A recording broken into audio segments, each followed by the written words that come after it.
Good morning. Could I have everybody's attention, please?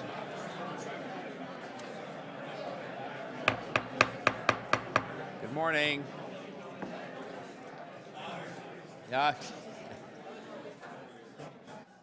Okay, thank you very much for your attention, and I'm delighted to see so many people here. I think it's a sign of a thriving civic democracy, and I think it's terrific. Over in this side of the room, if we could just have some quiet, please. Thank you very much.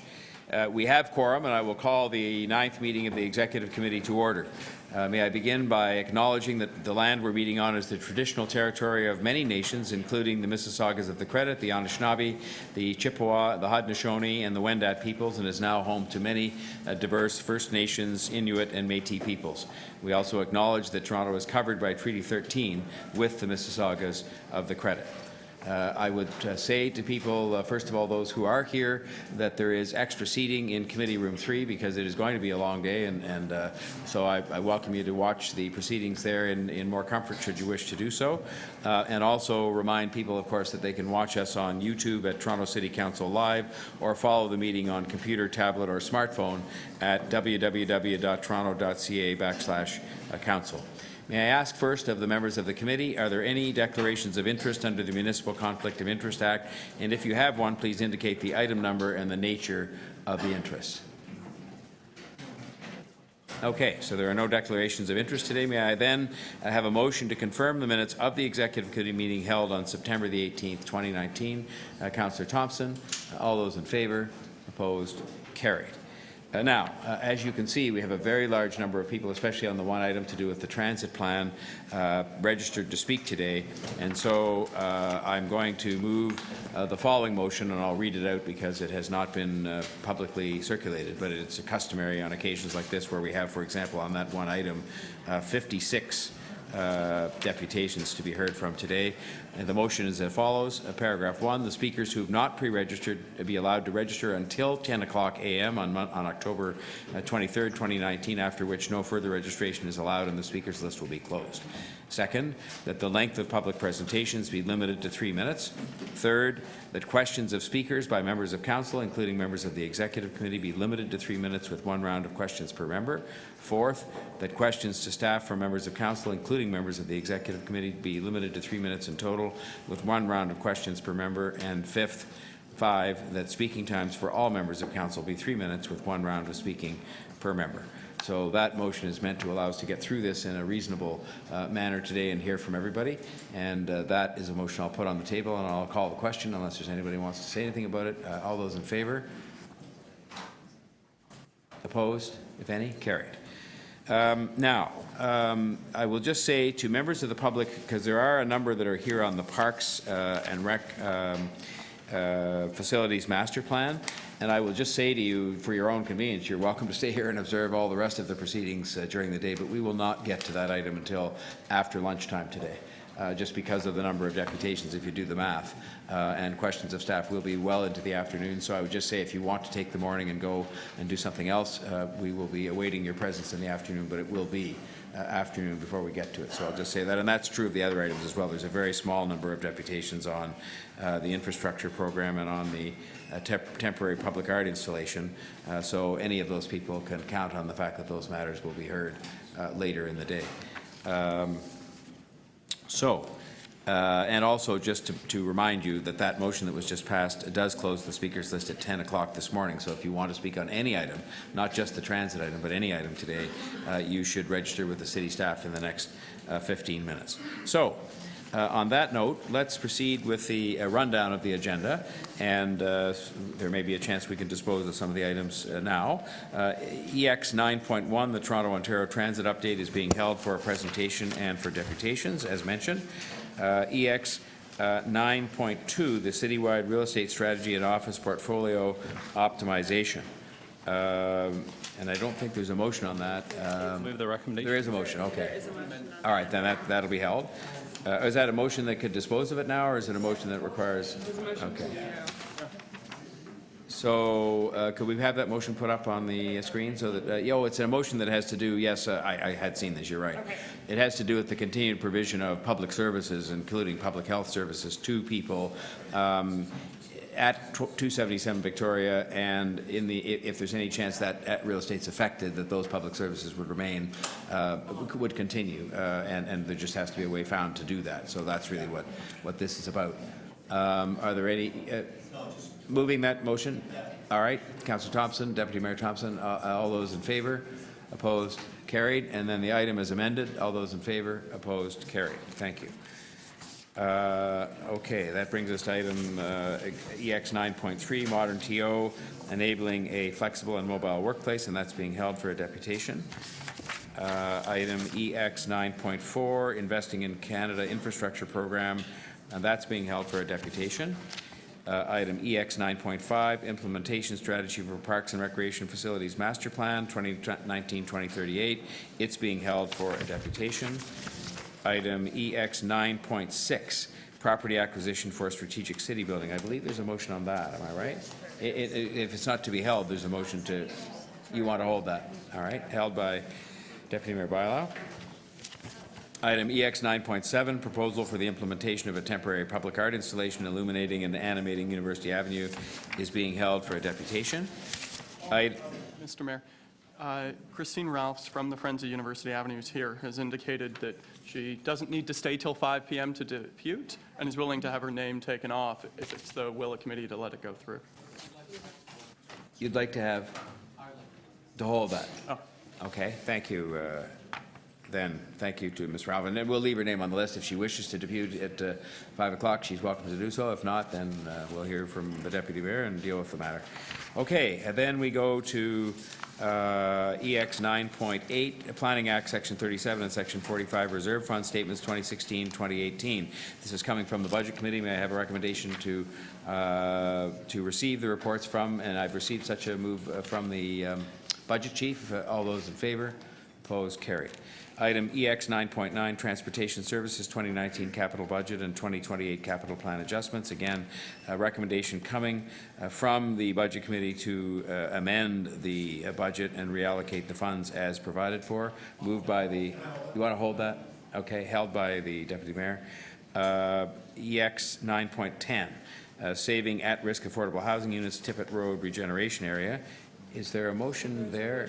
I'll hold that. You want to hold that? Okay. Thank you. Okay. Well, that's the end of the agenda then, and we've managed to deal with a couple of matters, but not too many. Now, coming back to the beginning of the agenda, we are going to, and I really have to ask for your cooperation. It's not bad. A little bit over here, there's a little bit of what I call hubbub.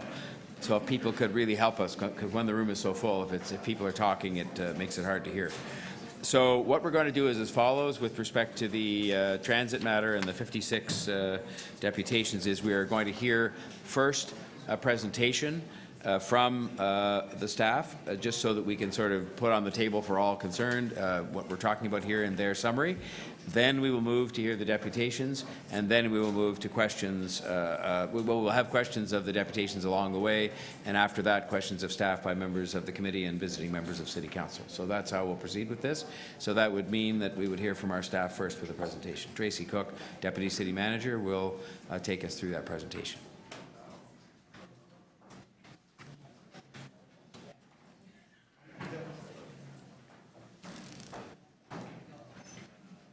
Good morning, Mr. Mayor, members of Executive Committee, and a fabulous group of citizens that we have here today to talk about transit. Oh, so they're entrusting me to drive and speak at the same time, so thank you, Scott. Also pleased to welcome a myriad of city staff, TTC staff that are here to help support any of the questions and issues that come up today. So very quickly, I'll go through the elements of the report that you have in front of you. Naturally, I'm sure you all recall that in February of this year, the City, TTC, and Province established a terms of reference to guide discussions in relation to the realignment of transit responsibilities as it relates to the City of Toronto. That terms of reference had a number of option streams and a series of items to be discussed through the course of this process under the terms of reference. What I will do is briefly go through some of the work that's been done since that time as it relates to the technical assessments on the 4 provincial priority projects, their sole responsibility projects, to what we know right now, and then what you have in front of you. As I start, though, I think it's important for me to acknowledge that the city staff, dozens of city staff, TTC staff, and including staff for Metrolinx and Infrastructure Ontario and the province, worked very well together. They're extremely professional and have come up with, I think, the start of a very good explanation and assessment of what we've accomplished thus far. And as I mentioned, are here to answer any further questions that you have. But I think it was important for me to acknowledge the hard work that's been done. Under the terms of reference, we did strike a steering committee led by our city manager and a number of technical working groups, generally broken out to look at modeling on a network basis, assessing the alignment options that were presented, particularly related to the Ontario line, as well as public consultation efforts that were undertaken. So what you'll see in the report are a variety of references or assessment document as an attachment that gives more detailed outline on the Ontario line. This has been subject to a great deal of discussion. As we know, it's a proposal reviewed by us, includes a 15.5 kilometer higher order transit line.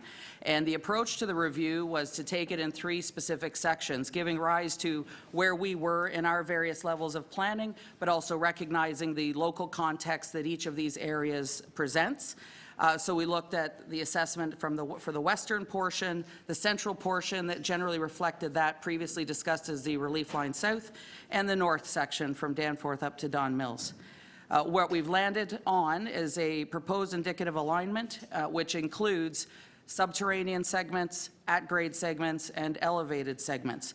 Attachment 4 to the report does provide more detail and provide you some of the considerations relevant to each of those 3 sections and the approach. The determination of the assessment is that this Ontario line will provide relief to Line 1.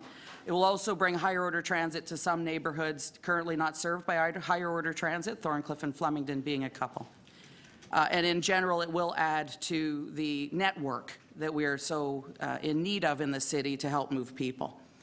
Naturally, as with any large infrastructure project, there are interests of concern for the local community, and this is where the city's role in being at the table with the province through the design and implementation stages will be absolutely critical.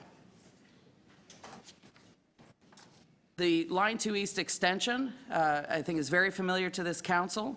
A great deal of the work on this was done referencing the work already undertaken by the city and the TTC. It does propose a 3-stop with Lawrence and McCowan, Scarborough Centre, and Shepherd and McCowan. Once again, it's attachment 5, also reference page 19 in the general summary or a general report for a summary. And again, what this does is expands our existing subway network, brings higher order transit to neighbourhood improvement areas, and will help catalyze growth in particularly Scarborough Centre. As is referenced, and I think is everyone's concern, that we have to make sure we're addressing delay and mitigating for any impacts to mobility that result. So we're all very keenly aware through those assessments of the package of work that needs to be done in the delivery of the system, but also in mitigating while it's being delivered. The other 2 sole responsibility projects of the province include the Eglinton West LRT and the Yonge Subway Extension.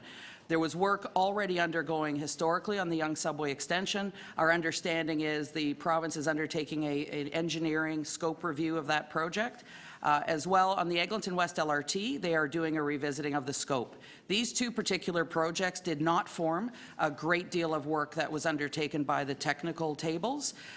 In all, from April 30 to August 27, we had approximately 50 meetings that included steering committee meetings with representatives of Metrolinx, Infrastructure Ontario, City, TTC, and probably 25 to 30 just on the Ontario line alone. So through those 4 months, a significant amount of work was done on these assessments. These are 2 projects that will need to be subject to further work as we move forward. So in a summary, when we look at the outcomes of the technical assessments, and of course, subject to any additional questions you have, or in addition to the supplemental information provided as attachments, we have found that both of these projects, the Ontario Line and Line 2 East Extension, do have elements that are similar to previously approved projects. that do have the opportunity or the ability to deliver positive benefits, including new capacity and relief, and an ability to provide access to higher order transit in neighborhoods that don't currently have access to it. All of which, however, are subject to a lot more work that's yet to come. So another component of this review, as I mentioned, led by our city manager and our chief executive officer of the Toronto Transit Commission, Mr. Leary, it provides in front of you a package of terms, a proposal package that outlines how we foresee moving forward if council endorses this as we work together to build transit. I think what's important here is noted that everyone's recognized the critical role all three levels of governments need to play in the delivery of transit in the city. So at a high level, and it is outlined in the summary of the report and in more detail in the comments, the fundamentals of the proposed package include the fact that the province would no longer pursue the ownership of the existing subway network. That means that the ownership of the existing network stays with the TTC and the city, and the province would retain ownership of the expansion projects. Followed by the TTC would continue to operate the existing network, of course, and the 4 expansion projects as well. There were discussions, and you'll see, and I will point to attachment 6, which is a term sheet that outlines these details as well, informed by the 2 letters received in attachment 7 and attachment 8 that illustrate these points. The city TTC would retain fare box revenue to defray operating costs, and there is a commitment from the province to have conversations with the municipalities where subway service may be entering to assist in the subsidy of operating. So it's also important to note there's a great deal of work to continue in this regard, as well as the definition and the creation of operating and maintenance agreements that will flesh out a lot more of the detail around roles and responsibilities. Another key component of the proposal package that is in front of you is respect to funding. The proposal speaks to this in regards to the province not seeking city contributions to expansion projects that they would have otherwise expected us to make. What this then allows us to do or requires us to do is redirect those funds to our state of good repair and other expansion projects that council have previously endorsed. There are topics to be discussed within each of those. There is reference to some of the critical needs coming out of the TTC's capital investment plan, also illustrated in attachment 1, which is a letter from our CEO, Mr. Leary. This could amount to anywhere north of $5.1 billion of funds redirected into our state of good repair and additional expansion needs, beyond that which the province is proposing to invest in the expansion projects. Additionally, for those costs incurred to date on the development of these 2 projects, the city will undertake with the province a financial review and reconciliation exercise to have a discussion about compensation. So just for ease of reference, in the financial impact statement on the report in front of you, it does outline on page 9 generally how that $5.1 billion was calculated, and it does reference a $1.2 billion of committed and funded funds for the Line 2 East extension, a $1.8 billion commitment in principle, unfunded, for the Eglinton West LRT, and the estimated $2.1 billion, which represents 27% of the Relief Line South, that would have been otherwise expected to have been committed in order to procure the PTIF funding from the federal government, also unfunded.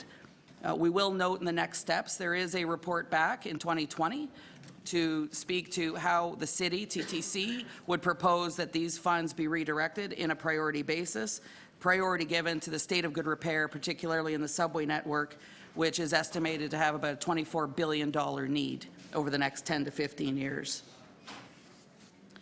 On the federal funding side, the proposal terms include the city's endorsement of the Line 2 East extension and the Ontario line as eligible for our share of the PTIF funding.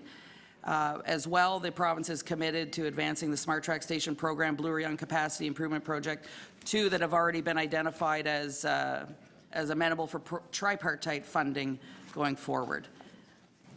The province is also seeking our commitment. I think we share that interest in continuing to advance the needs for the City of Toronto's transit in state of good repair operations in a long-term funding manner. Another piece of what we've discussed at the table is a commitment to collaborate with the city and TTC through the design, delivery, and implementation of the priority projects. We already have some premise with this, with the Eglinton Crosstown, the Finch West, and with GO expansion. So certainly learning from those projects what's worked, what needs to improve, and the role that the city and the TTC play in ensuring, or at least influencing to the fullest extent possible, the final product that is delivered. So through this, the city and province will seek to jointly seek to advance, streamline, and accelerate delivery of transit. One of the changes we've made at the city, as you are aware, is the creation of the Transit Expansion Office, which is to act as a one window. As I mentioned, certainly through the Eglinton Crosstown LRT experience, we've learned a great deal of how we can do things collectively well, some opportunities to do things collectively quicker, and this is a commitment that we will work through looking at what those opportunities are. As well, there's a commitment from the province and for the city and the province to enter into a memorandum of understanding, which will deal specifically with the issues related to transit-oriented development. I'm trying to go as quickly as possible for the folks here. How are we doing? Okay. So when we talk about next steps, naturally subject to your endorsement and direction, we would look to develop a preliminary agreement based on the terms in the term sheet in attachment 6. We would go forward and develop master agreements, MOUs, whatever other applicable agreements are necessary to give rise to the relationship between the city and the province in respect to all these key issues around transit, funding included, as well as project-specific agreements on how we can ensure that the projects are being delivered and that the city has its role to play. We would continue discussions as per the terms of reference with the province, again on that discussion of the role of the Toronto transit system and its critical place in moving people regionally across the GTA, GTHA. So there's definitely a commitment and a recognition of the need to have that ongoing discussion.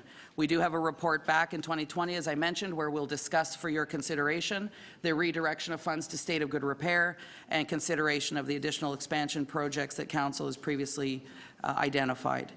We are committing to a semi-annual update from our illustrious city manager to keep you apprised of updates on how things are going across these various streams, and again, working with the province and the federal government to develop long-term funding. I think it's fair to say, and I did recognize the efforts of all the staff who worked extremely hard over the summer, were very dedicated, extremely diligent, and very thoughtful in the work that they did. And that includes our city manager and our chief executive officer of the Toronto Transit Commission. I think we've got a package in front of you today that's worthy of very significant consideration, and I thank you.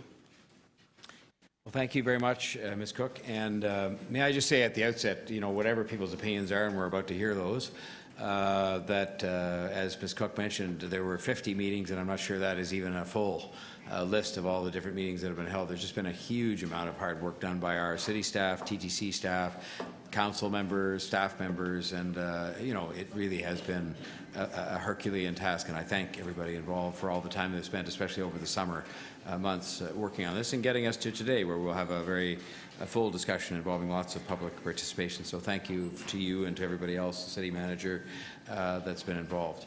Okay, what we're going to do is we will come back to questions of Ms. Cook and the other members of staff after we've heard the deputations. So then it's questions that can take everything into account. So we'll proceed then with the deputations. And the first of 58 people on the list, because the list is now closed, is April Engelberg. And what I'll do, you seem right at the ready, Ms. Engelberg, and thank you for that. I'll just give you the first, 3 or 4 on the list so that people can kind of at least have themselves ready so that we're not spending a lot of time from people. There's April Engelberg, Jerry Brown, Cynthia Wilkie, and Carlos Santos are the first 4, and I'll try and update as we go along. Ms. Engelberg, welcome. You have 3 minutes, and there may be some questions. Thank you. Dear members of the Executive Committee, I would like to congratulate you, Mayor Tory, and the TTC and all city staff for negotiating a terrific transit deal for the City of Toronto. The province put the city in a very difficult position, but I believe that thanks to all of your work, the city came out ahead regarding transit.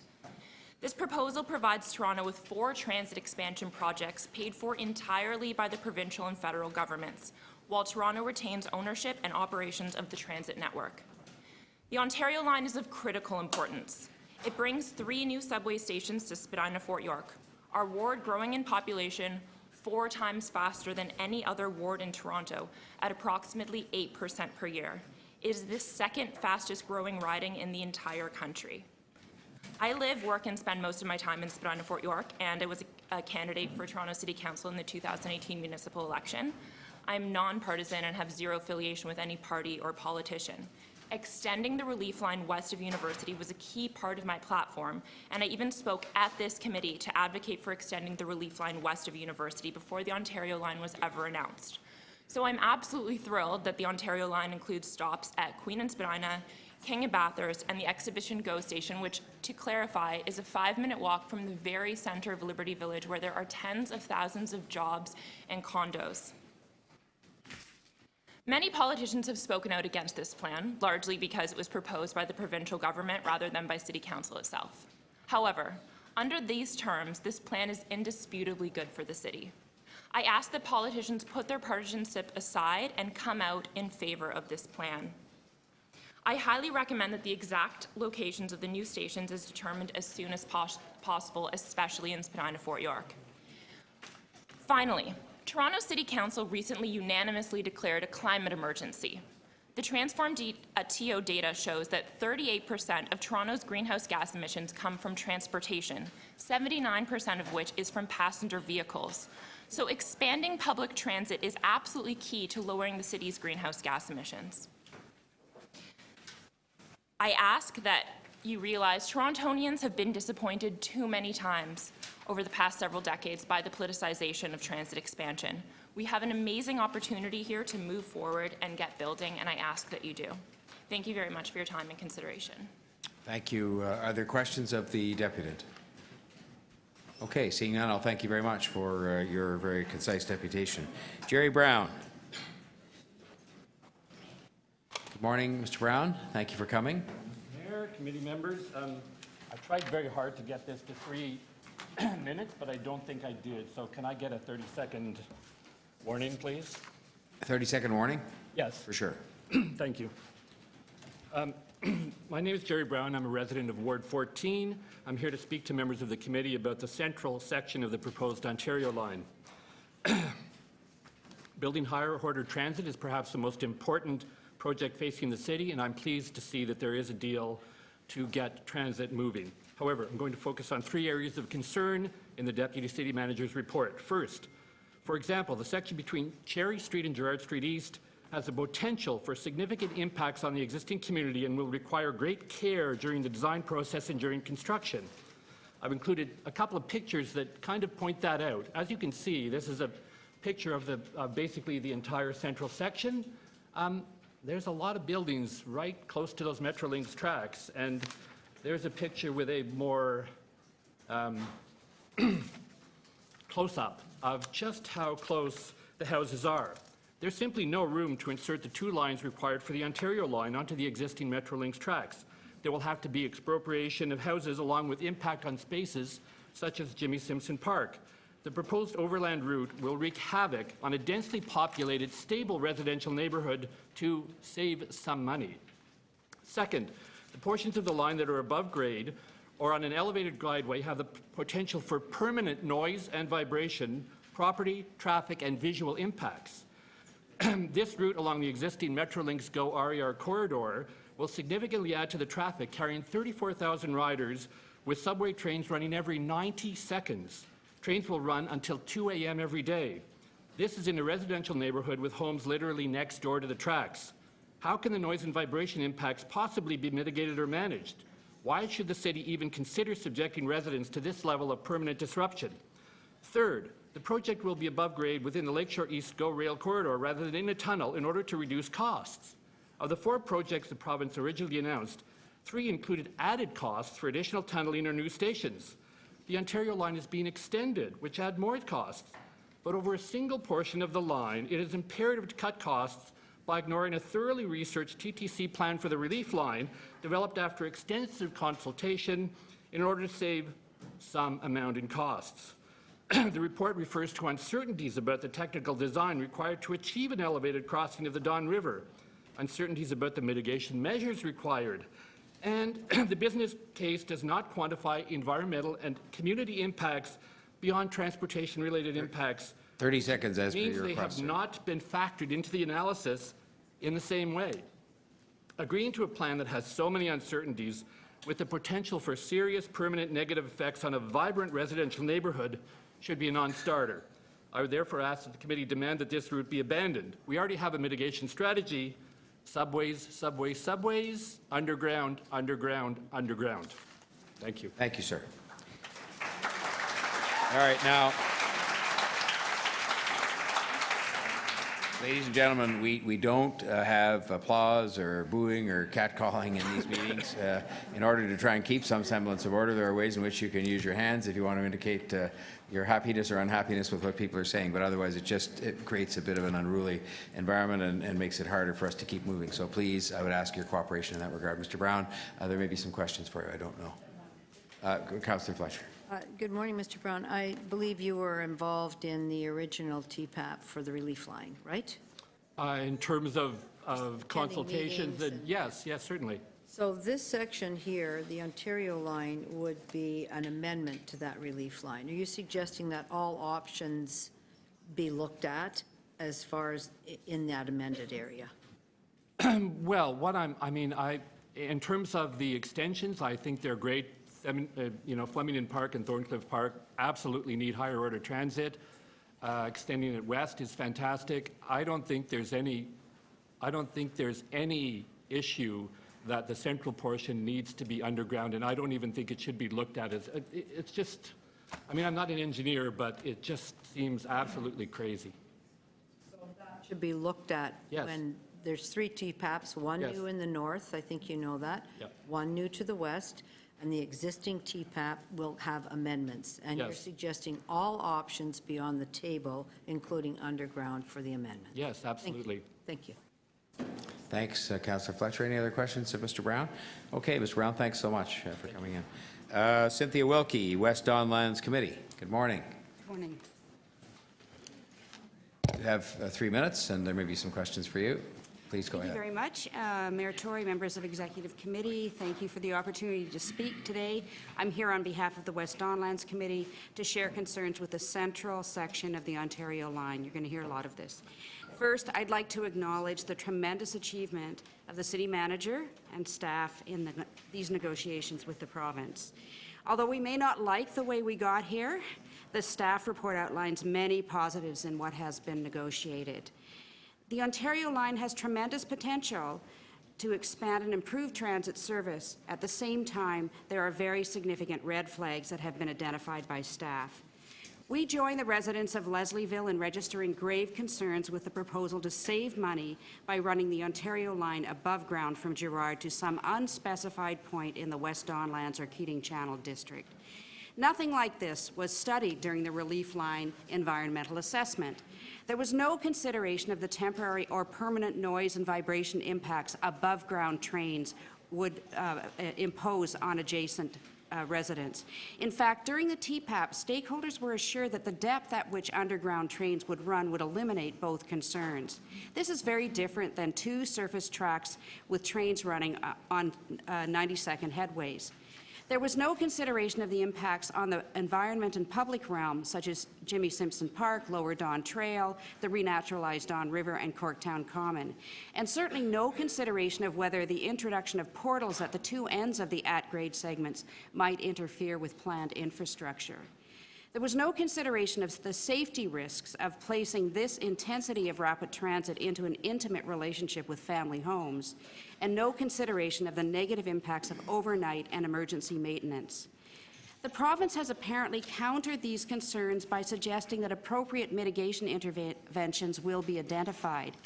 But based on the experience of residents represented by our members living along the rail corridor in St. Lawrence, I can tell you that for most train-related noise and vibration, there is no effective mitigation.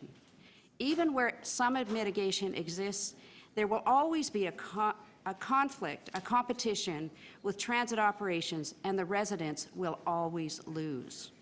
An above-ground segment will be a permanent assault on these fine neighborhoods. The staff report flags these as issues needing further study, but we say to you these flags should be telling you and the province that running above ground imposes unacceptable costs.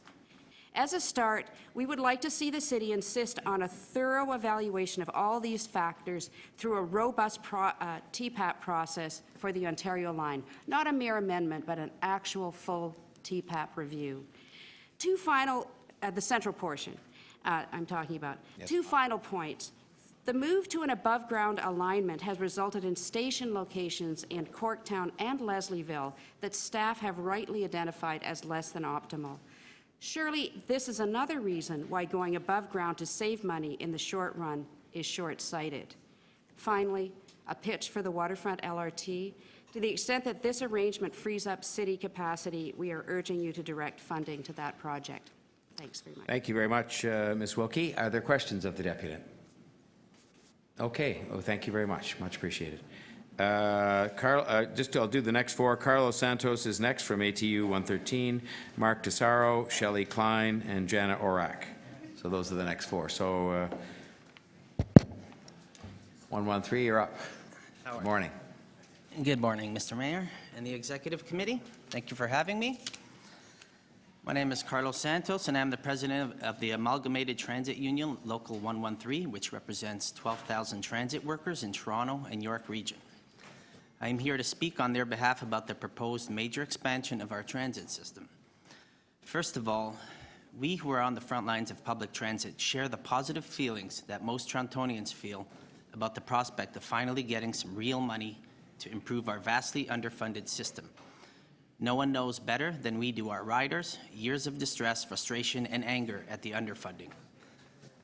The decades of government neglect of what was once one of the world's most admired urban transit systems is a political malpractice and totally unworthy of one of the world's most admired cities. Now, hopefully, we will begin to turn that around. So yes, we are as happy with these funding promises as our passengers. But before you stop patting yourselves on the back, let me add that we also share our passengers' skepticism and suspicion over what the future really holds. We have all learned with every election that words are not deeds. Big promises, little action. Moreover, even if the future of Toronto Transit unfolds exactly as you claim it will, there will still be huge challenges. Our region continues to grow, and there will still be at least 10 years, probably more, of overcrowding, rising fares, and construction chaos that will affect everyone in the city. We know it's coming. What can we do about it? How about doing something radical and spend a small portion of that $30 billion in an ongoing public transit communications program, a program that keeps Torontonians up to date on the progress being made, an ongoing outreach that genuinely asks for and responds to public input on the issues and problems that will most certainly arise with this massive project. This is going to shape our region for generations to come. The people who are footing the bill are entitled to know what is actually happening, and they are entitled to meaningful respect for their views, not just the few minutes you are giving all of us today. So we propose that a permanent public transit communications task force be established and properly funded. It would be responsible for ongoing public consultation and communication as our transit future unfolds. Local 113 can help. We want to help. We live in the system. We know every square centimeter. We know how transit affects every corner of the city and every other vehicle on the road. And we know our riders. Believe it or not, our knowledge and advice could actually help you politicians look good. We need, however, to issue one big warning. We do not understand why the new Ontario line must be owned and ultimately controlled by the province. How does this improve the system? We can't see that it does. There is no reason why the maintenance should be contracted out.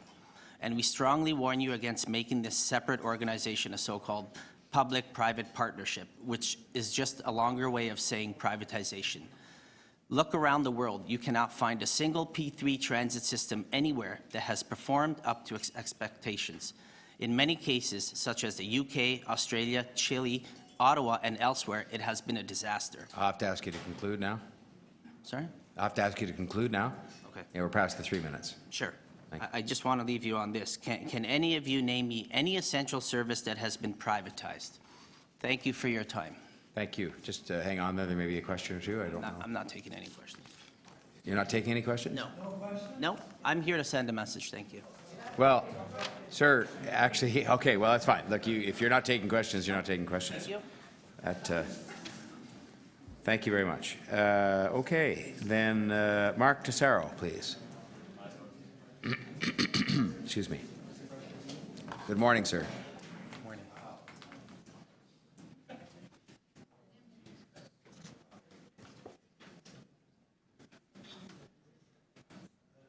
I have an HDMI connection. Is it possible to connect it to the screens? Could somebody help Mr. Tesaro with his connection? There we go. Thank you. There we are. Well, thank you Okay, sir. all for the hard work you're doing to improve Toronto's public transit. As a longtime transit rider, I'm very grateful for the chance to address this topic. It's truly the greatest kind of city building, so it's important to build it right. I'm a Leslieville resident. I live across from the rail line that borders Jimmy Simpson Park. I'm asking you all to understand the impact the current Ontario Line plans will have on the families and children of Leslieville. I'm a pediatric emergency physician, and for the past 13 years, I've worked in the emergency department at Sick Kids. I'm also an assistant professor at the University of Toronto, where I teach and do research on children's health. But more importantly, I'm the father of 2 children. Matilda is 6, and Fern is a year and a half. My concerns around the current Ontario Line plans come from my professional and parental perspectives. Leslieville may be the best example Toronto has of urban renewal, transformed from an abandoned industrial wasteland into a vibrant community filled with young families. Jimmy Simpson Park is the true center of the communities for these families, for my family. It's always packed, and all the families that fill it share a special smile, the train smile. It's the knowing smile we use when a train comes by on the track a few meters from the western border of the park. You can't hear each other when the trains go by, so we smile the train smile, and we pause. Here's a video showing the park, the playground, the bordering houses, and a train passing.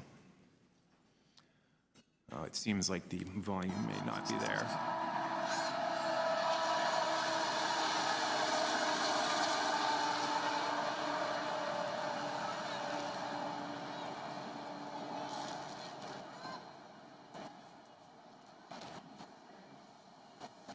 The current plans for the Ontario Line, along with Regional Express Rail, would see the current 3 tracks extended to 6, trains passing up to every 45 seconds through this neighborhood of families and children. The decibels would decimate Leslieville. As a pediatrician, as a parent, I must oppose that level of noise pollution. One way to reduce the noise impact would be a railway noise barrier. This is what the current border to our railway looks like. This is a railway noise barrier. The Ontario Line between Cherry Street and Gerrard Street East should be underground. This is the livable solution to these noise and visual impacts. Pediatric science is clear that playgrounds and livable green space promote child health. I urge you, make the province throw the trains under our families, not the other way around. Thank you, Dr. Tesaro. Now, please, I asked earlier on, and I hope I asked politely, that you, I understand you have enthusiasm or otherwise for people's comments, but if we're going to have a large group like this in here, we just can't have that. So please, I ask your cooperation in that regard. Are there questions for Dr. Tesaro? Councillor Fletcher. Just a quick question. That is a green barrier. Can you just go back to the existing green? And that is currently along the track. Yes, that's where a number of hawks in our neighborhood currently nest. But that's the green edge. That is our border with the And then you'd have a train different tracks. green edge with a barrier. And the train that you showed us, was it going east was on the Yes. east side of the track. Yes. So you understand that there will be one more track there, which would be the RER track running on the east side, Yes. and then another track, which would be the Ontario Line track above ground. Is that, I understand that. Do you understand that the same do. way? Yeah, so of the 6 tracks, 2 new ones would be beside what you just showed us there. So not only would it be hard to imagine any of that green space staying, it would be hard to imagine the playground staying, and even if it did, with that level and volume of noise and trains, I don't think anyone would go to it. And have you got any professional research, given you're a pediatrician, on anything of this kind that you could submit, so that could be part of the amendment to the TPAB? Yes. Okay, thank you very much. Did I see your hand up there, Deputy Mayor Stephen Holliday? Questions? The microphone to work. Thank you. Thanks for speaking to us. So in my work, transportation-related noise crosses my desk often in many forms. My ward is out by the airport near where I live, and so we deal with that. I'm familiar with a number of tracks around places, and I know there's been many council decisions that look at train tracks, subway tracks in proximity to homes. Could you tell me, is there a critical distance or a decibel level that your research or your knowledge is indicating as a trigger point, or something that you could advise us to be paying attention to? Would that be a critical distance from playgrounds or from Yeah, houses? I think houses. I mean, playgrounds is something you visit for a period of time, but you're talking about children's health, and that's how you opened up, and I think about kids that live in houses. What could you give me advice on, even just in general, not just on the certain circumstance here? What do I have to look on a map? Is it 100 meters, 300 meters? Is there a decibel level? Is there a type of noise that's worse than another? I know you showed us a GO train there that I think is diesel powered, but we might be talking about electric in this case. And how do I rationalize all that? There are a number of equations that can be used to take decibel levels and distance and children's age in order to take into account the effects that that kind of noise and playground loss and green space loss cause in terms of childhood obesity, in terms of asthma, allergy, cognitive development, and ADHD. And I'll be happy to submit those with my amendment to this.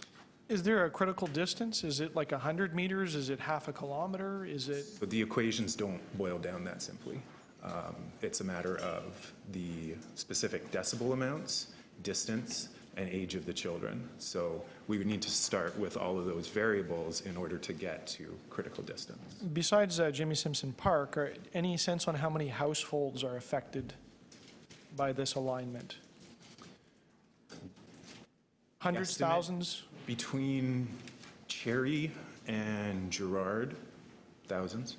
So thousands would go into the consideration zone, based on your knowledge and research. Correct. Okay, that's helpful. Thank you. Thank you. Any other questions of Dr. Tesoro? Yes, Councillor Nunziata.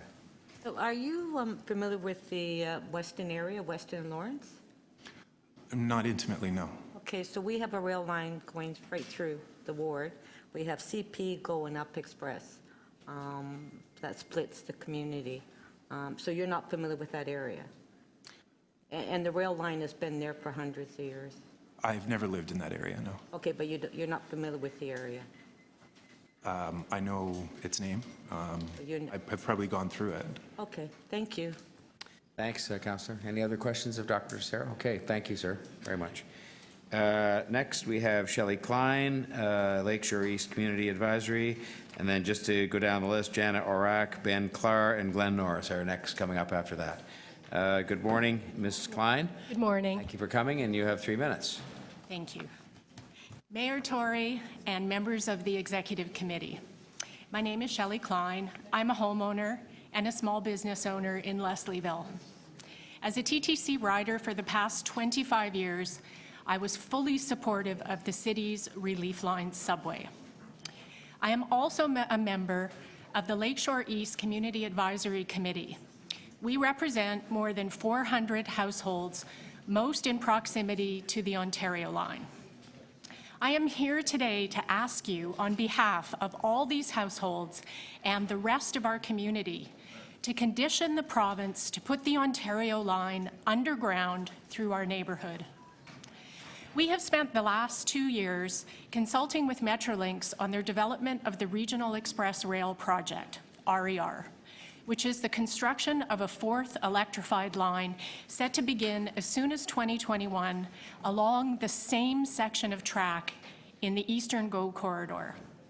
How is Metrolinx going to construct not one, but 2 major rail projects in the same decade, on the same corridor, without devastating impacts on our neighbourhood? The city assessment does not discuss this major project overlap in our neighbourhood.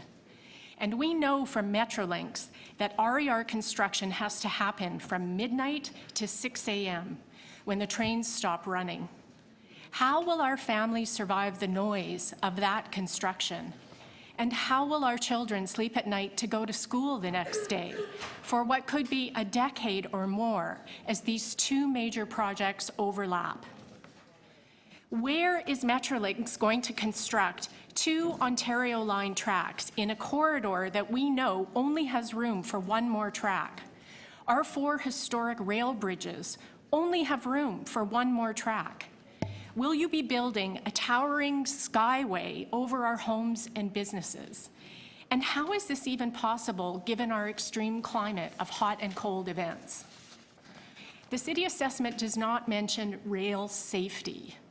I mean, how will you keep us safe? The Ontario line uses driverless train technologies, and I shudder to think of even 1 derailment or fire or collision happening along 6 lanes of rail traffic, all within feet of our homes. Is this the future the city sees for Leslieville? A vast rail superhighway. No trees, just lines of cement railings with overhead catenary wires powering the electric track. Our beloved Jimmy Simpson Park shrunk to a small patch of green with just an empty bench or 2.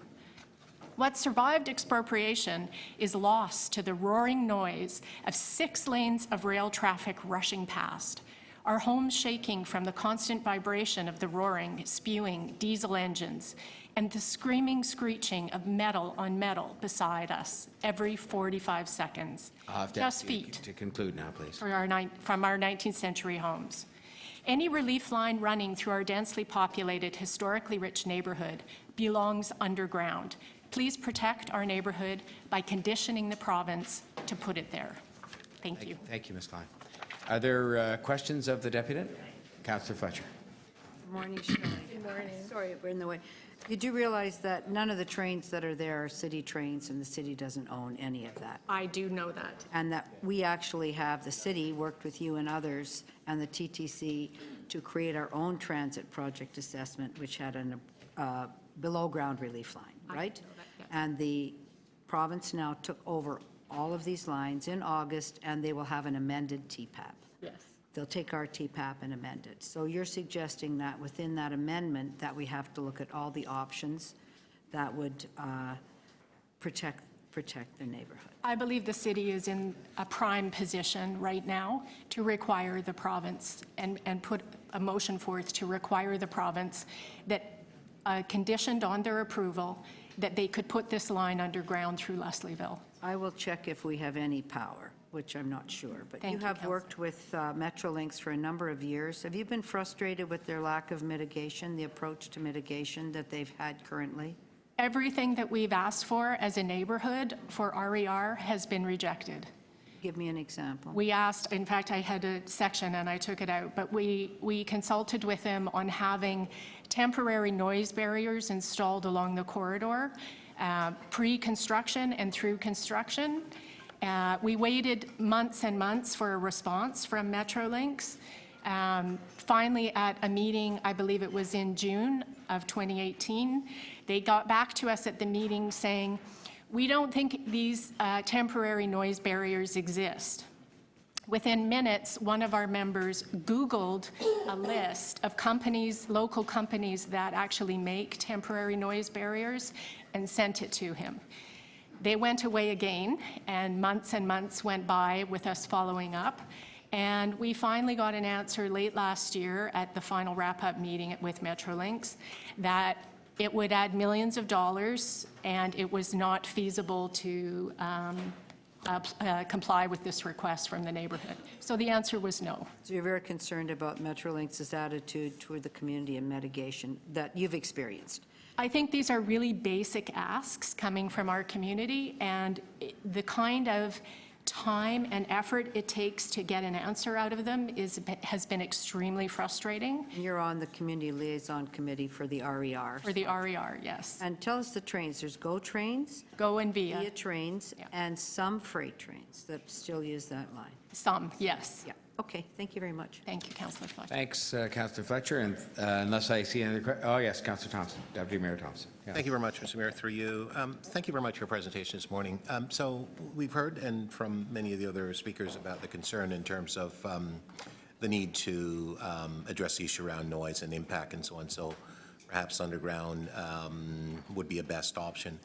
With the overall plan and the document itself, are you in a line with respect to what's being proposed? For the Ontario line, Just everything with respect to this report. Did you actually have a chance to read the report, or were you just being specific? I believe that what the city has not done is looked at how these two projects combined Right. will affect a neighborhood. So there's been a separate environmental assessment on RER. Yes. And there's been nothing for the Yet. Ontario line. But nobody's looking at how a combination of construction could impact this neighborhood. So those are And the it two could- elements. It that we could be need a to address. decade Yes. of construction or more. I mean, it's going to kill Leslieville and our businesses. I mean, really, where are you going to put all the equipment around the neighborhood? Sure. So an economic impact review has to be done. I believe so, absolutely. And with the view of combining these two projects into one area. Yes. The simplest answer and the most cost-effective answer is to put it underground. The TPAP has been done, so just put it underground. I think it's a no-brainer, but we're here to ask for Sure. it. Thank you very much for your response. Thank you, Mr. Mayor. Thank you very much, both of you. Are there other questions for the deputy? Okay, well, thank you very much, Ms. Klein. Appreciate that. Jana Orak.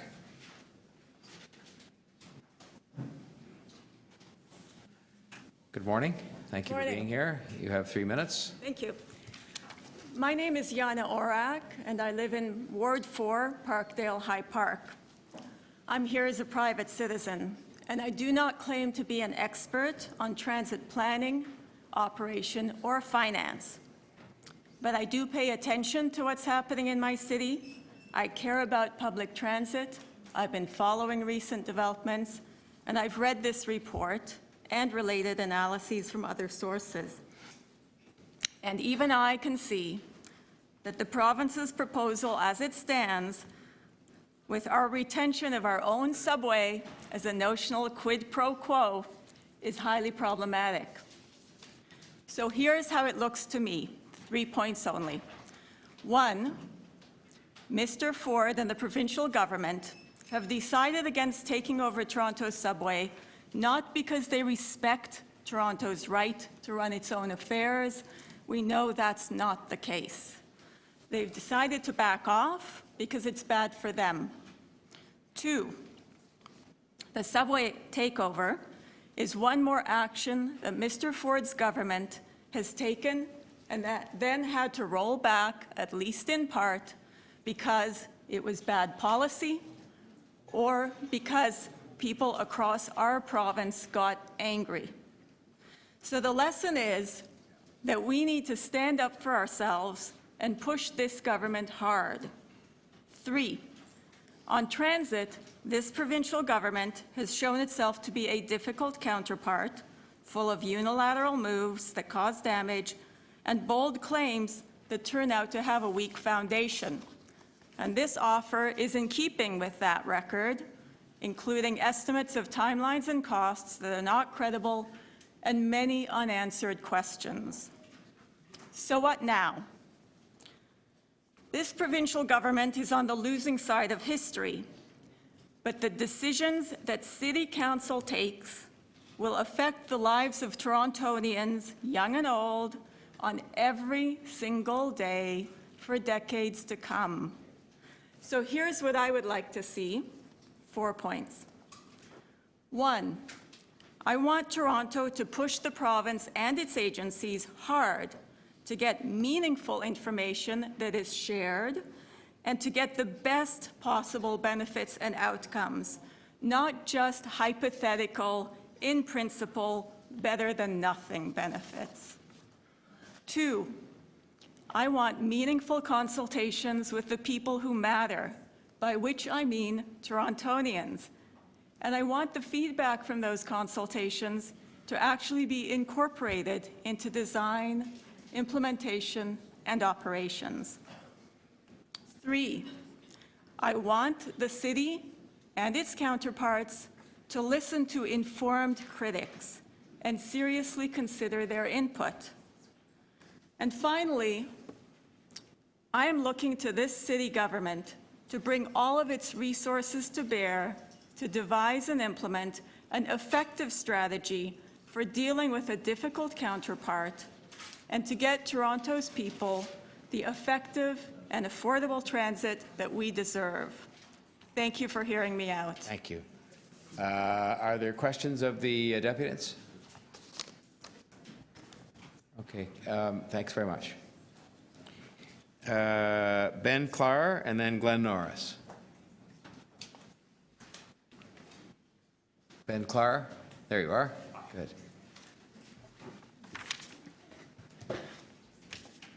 Okay, good morning. My name is Ben. I'm a student at U of T Scarborough, and I like to think that I have a bit of knowledge about transit planning.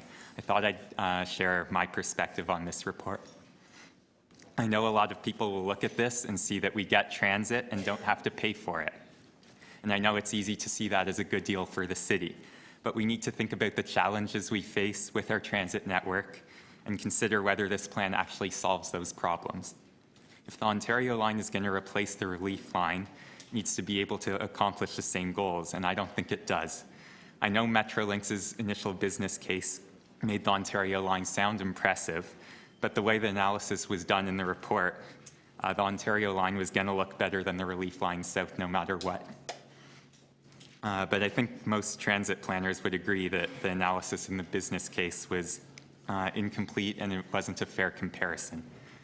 And it was completed way faster than it should take to complete a well thought out business case. I think we should go with the plan that was carefully thought out over a number of years and involved input from many people, and we should not support the plan that has no significant planning or engineering work complete and is only justified by a rushed report with incomplete analysis. And for Scarborough, I know it sounds like a good deal that we get a 3-stop subway extension and don't have to pay for it, but that doesn't change the fact that Centennial College is still left without a rapid transit station at their door, and Malvern, Eglinton East, and U of T Scarborough are forgotten. This plan will do nearly nothing for UTSC students, and depending on how the buses are realigned around Shepherd East Station, it's possible it could make some students' commutes worse. And since a lot of the members of this committee seem to care so much about having the subway go to Scarborough Centre, I think you owe it to the rest of Scarborough to be strong supporters of a rapid transit network on Eglinton East and to Malvern, since it was pretty much taken away from us in favor of the Scarborough subway. A lot of the councillors here, and probably most frequently the mayor, have said we need to get on with building transit, and I agree completely. But more importantly, we need to get on with building transit options that accomplish our goals and that don't cause more problems down the road. I know this agreement seems enticing, but we should be careful that we don't fall into a trap and end up with longer timelines and less functional transit in the future. I believe the Ontario Line and Line 2 East Extension in this agreement are not the best options available for the city. I know it's easy to think that we can only benefit from this agreement because the province is paying for it, but we shouldn't support an unjustified plan just for that reason. Thank you. Thanks very much, sir. Question from Councillor Ainsley. Thank you, Ben. Thank you for coming in this morning. If you don't mind me asking, to get to UTSC, do you come from Durham or somewhere No, else I in come Toronto? from North York area, actually. You come from North. Do you take the 905 bus at all, or? I usually take the 995 across York Mills and Ellesmere.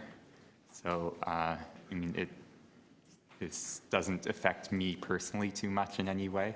Okay. I know a lot of students do come from the subway, Kennedy Station, and do take the 905, so.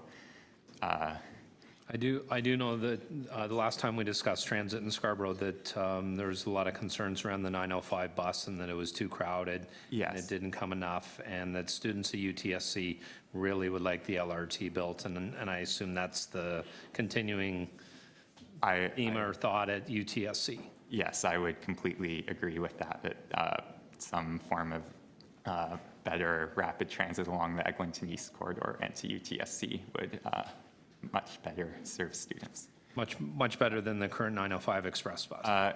Yeah, but I mean, I think any improved transit along that corridor would be beneficial. Okay, all right, thank you. Thank you for coming in this morning. Thank you. Other questions of the deputy? I just have one then, Mr. Clark.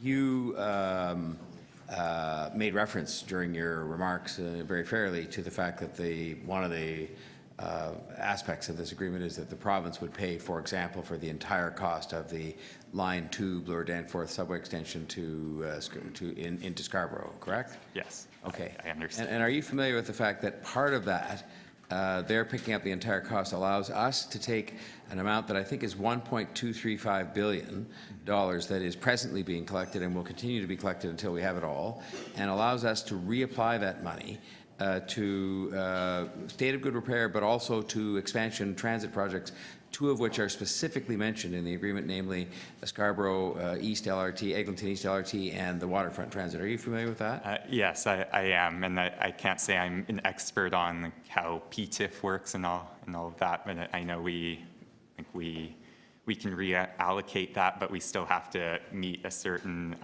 threshold of funding ourselves by the city, from my understanding. Well, but in that regard, that's what I'm questioning you on, Use the because so you do understand that the agreement explicitly provides for the money that we were presently putting into the Scarborough East subway extension, for that money to be taken out of there, because the province, as you acknowledge very fairly, will be paying the entire cost of that subway, whether you agree with it or not, they're paying for it. Yes. And we can take our $1.235 billion and apply it to either state of good repair for the existing system, or, and it's specifically noted, you've seen this, I think, the expansion projects, including one that is named the Scarborough East LRT.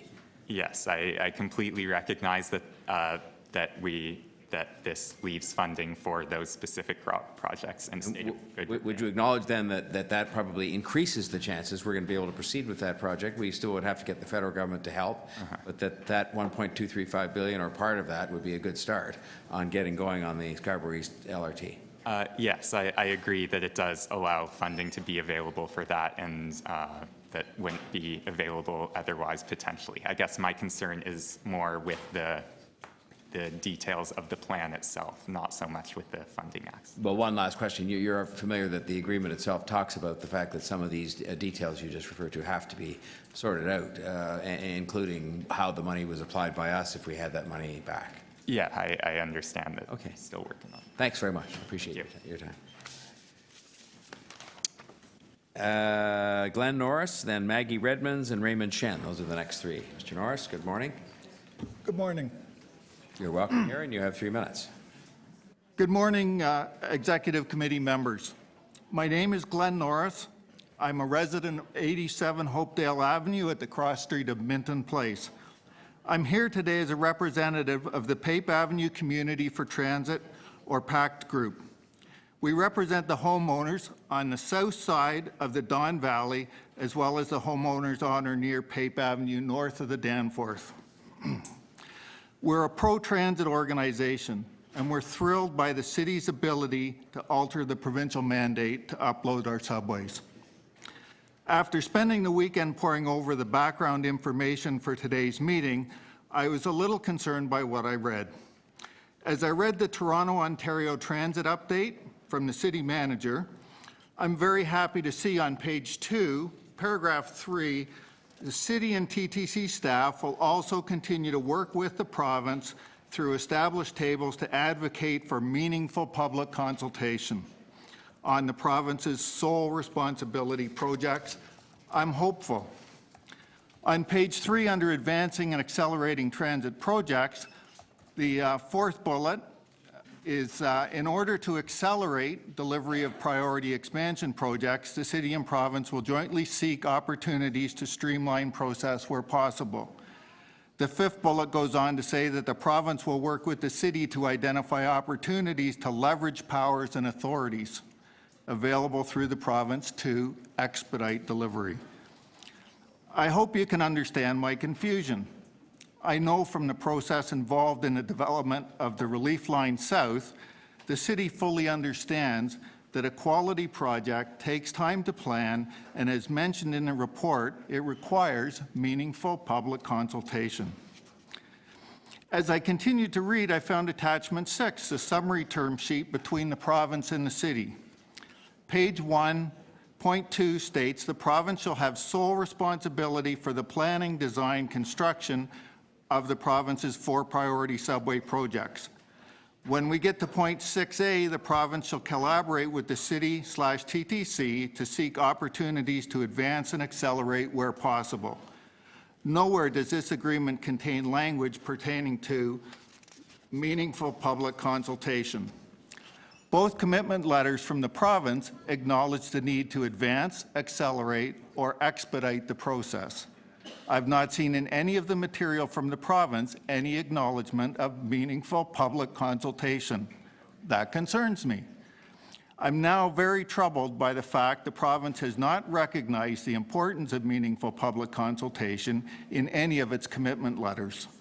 I'm sure you can understand that some of my friends and neighbours living along the south side of the Don Valley are going to lose their homes. I'll have to ask you to just make some concluding Okay, okay. I'm standing here today asking for your help. It seems to me if you're going to take our homes, the least we should expect is meaningful public consultation. Thank you, sir. Are there questions of the Deputy? Yes, Councillor Fletcher.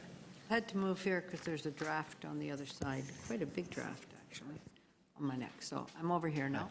Thank you, Glenn.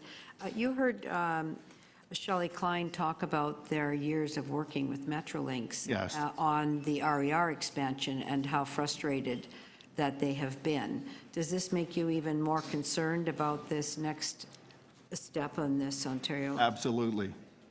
So within the transit project assessment, it's a brand new one. So you're looking to have the scope include meaningful consultation with the community? Yes. Active listening. Yeah, and actually, yeah, listening. I've been to multiple town halls put on by Metrolinx.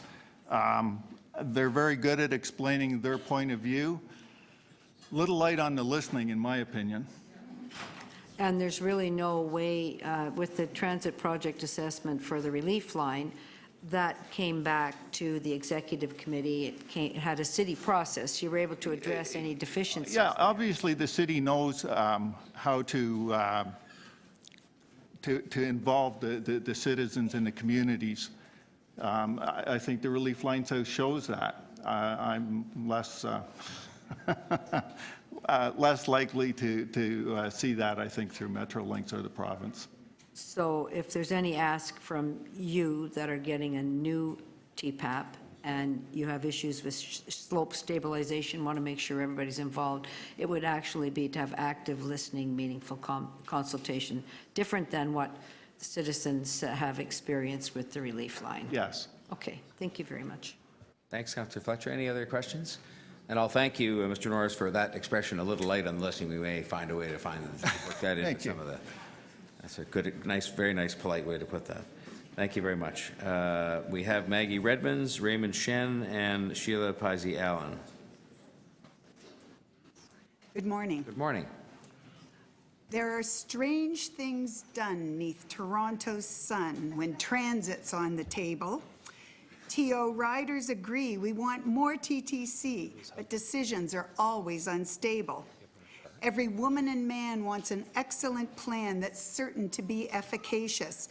but that word won't define the Ontario line, which is definitely very vexatious.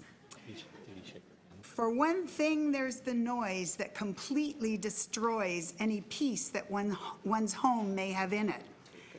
Though the build will take years, that's just the first of our fears, as then trains will roar past 2 per minute.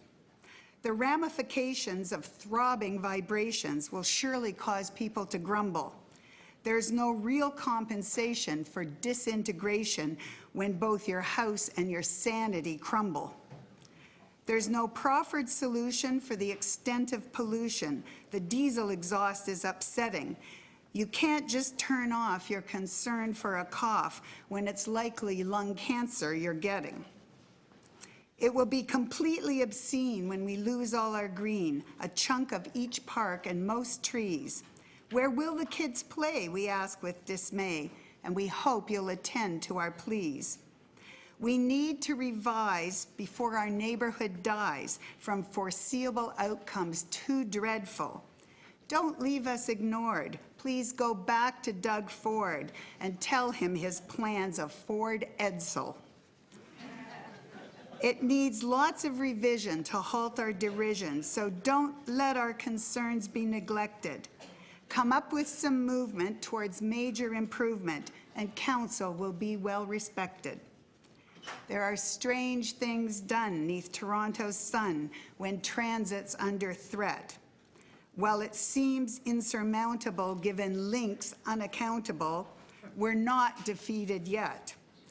We won't end our fight against plans made from spite till we reach our destination, a plan that makes sense based on real evidence, and that deserves our admiration.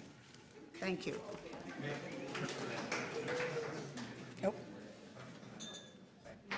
I would ask a question, but I'd have to do it in rhyme, and I can't think that fast. Thank you both. Thank you very much, ma'am. Thanks, Councillor Fletcher. Raymond Shen. Good morning, sir. 3 minutes. Thank you. Now that I've got everybody's attention, I wish to make 3 points. First, if Council agrees to the Ontario line, it should require that Metrolinx ensures noise levels are below 55 decibels for residents next to the tracks. Second, we must promote greater public consultation, not less. Third, Council needs to define a serious master transit plan for Toronto based on facts. As a citizen, I commend staff for their work on the transit file. Attachment 1 of the April 19th 61 preliminary technical questions for the province was a sound framework for negotiations. To progress this far, staff must have comported themselves well. I recall when staff conducted a Smart Track public session at Queen Alexandra Middle School. A lady who looked like a homeowner explained why Metrolinx refused to install sound barriers in her neighborhood next to the tracks. Metrolinx only has to install sound barriers if trains increase noise levels by 5 decibels. Her neighborhood did not qualify because the ambient noise level was 70 decibels. The guideline for acceptable noise levels is 55 decibels, but it is not law. The whole gym went silent. We witnessed how Metrolinx ruined her quality of life and lowered the asset value of her home.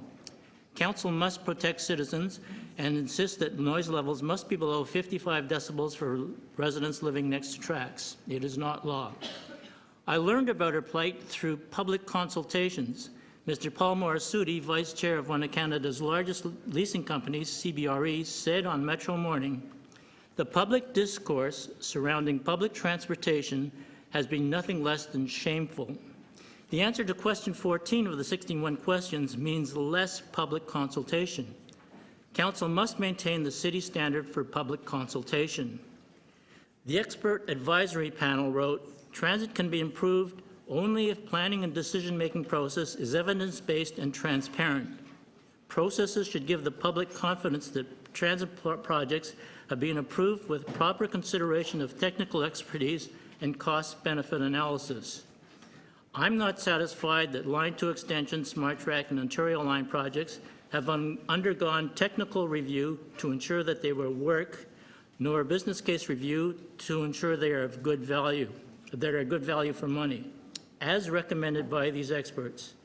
Council needs to define a serious master transit plan for Toronto based on facts. I still have time, so I'm just going to repeat. If council agrees to the Ontario line, it should require that Metrolinx ensures the noise levels are below 55 decibels for residents next to tracks. We must promote greater public consultation, not less. Council needs to define a serious master transit plan for Toronto based on facts. Thank you.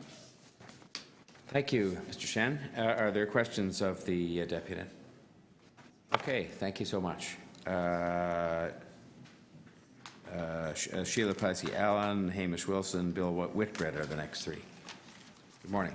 Hi, good morning. Sheila Plessy Allen is not able to be here this morning, and so I'm going to speak on behalf of TTC riders. Okay. That's Thank you. okay. My Yep. name is Brenda Thompson. I wanted to start by commending city staff and all of council and the mayor for working with the province up to this point. And I'm really, really happy that Toronto's subway system is going to be kept in Toronto's hands. I think that's a very positive step. However, while we all commend you for these outcomes, we remain very concerned about dozens of unanswered questions about the Ontario line, neighborhood concerns, transit funding, and privatization. Before City Council approves a deal with Premier Ford, they must guarantee that any new transit lines are built without delay, respect community concerns, and be publicly delivered, owned, operated, and maintained by the TTC. The province must chip in for operations and maintenance funding so that riders don't get stuck footing the bill.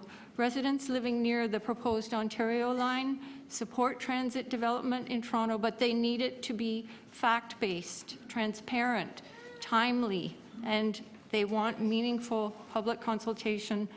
Scarborough and Etobicoke residents are disappointed that neighborhoods are left out of the province's plan. The Eglinton East LRT isn't there anymore. The waterfront LRT isn't there. Under Bill 107, the city will need to get approval from the province to build both of these lines, and this is problematic. Mayor Tory must protect Scarborough transit riders using the Scarborough RT. We're being told it will be replaced by a 3-stop subway by 2029 at the earliest. We don't think that Scarborough RT is going to last that long. We need funding to put something in place between that time when it breaks down and when and if a subway is built. One of the comments that came out of this article this morning about the Presto fare card, I'll call it a fiasco, because I think we've really got ourselves in a very unfortunate position with regard to Metrolinx, allowing them to use a P3 to deliver our fare card system. We don't have any control in this situation, and we need to be very, very careful. We need to make sure that we control our local TTC. Thank you. Thanks very much. Are there questions of this deputy? Deputy Mayor Holiday. Thank you very much. Thanks for talking to us today. You mentioned the article on Presto, and we're drifting a little bit here, but could you just elaborate what your core concern was with what that had to say? Yes, thank you. I think the comment by TTC Chair Jay Robinson was the TTC has little leverage against an agency controlled by a higher level of government. And what worries me is that if we enter into this deal without guaranteeing and protecting our interests, we will be in this same situation with the province, with all the new transit that they want to build.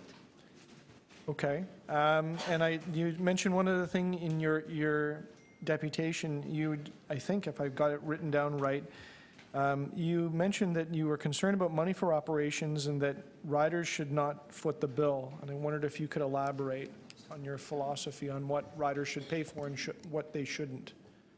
Yes, I think that although the plan allows the city to keep fare revenue, we all know that fare revenue does not cover the cost of TTC operations. And if we enter into a deal where we don't have enough ridership to cover the cost of operations. We will end up having to pay for that, and the transit riders will be paying with things like less frequent service and higher fares. And we're already in that situation, and I don't want it to get worse. I want us to have a guarantee that TTC operations will be properly funded.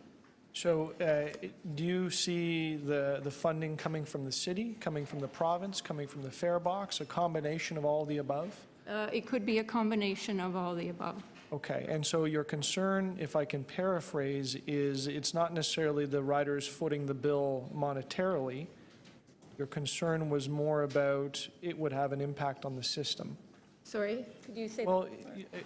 if I understand what you said back to me when I asked the question, it wasn't that you were concerned that TTC riders would be covering operations monetarily, it was an overall impact in the system.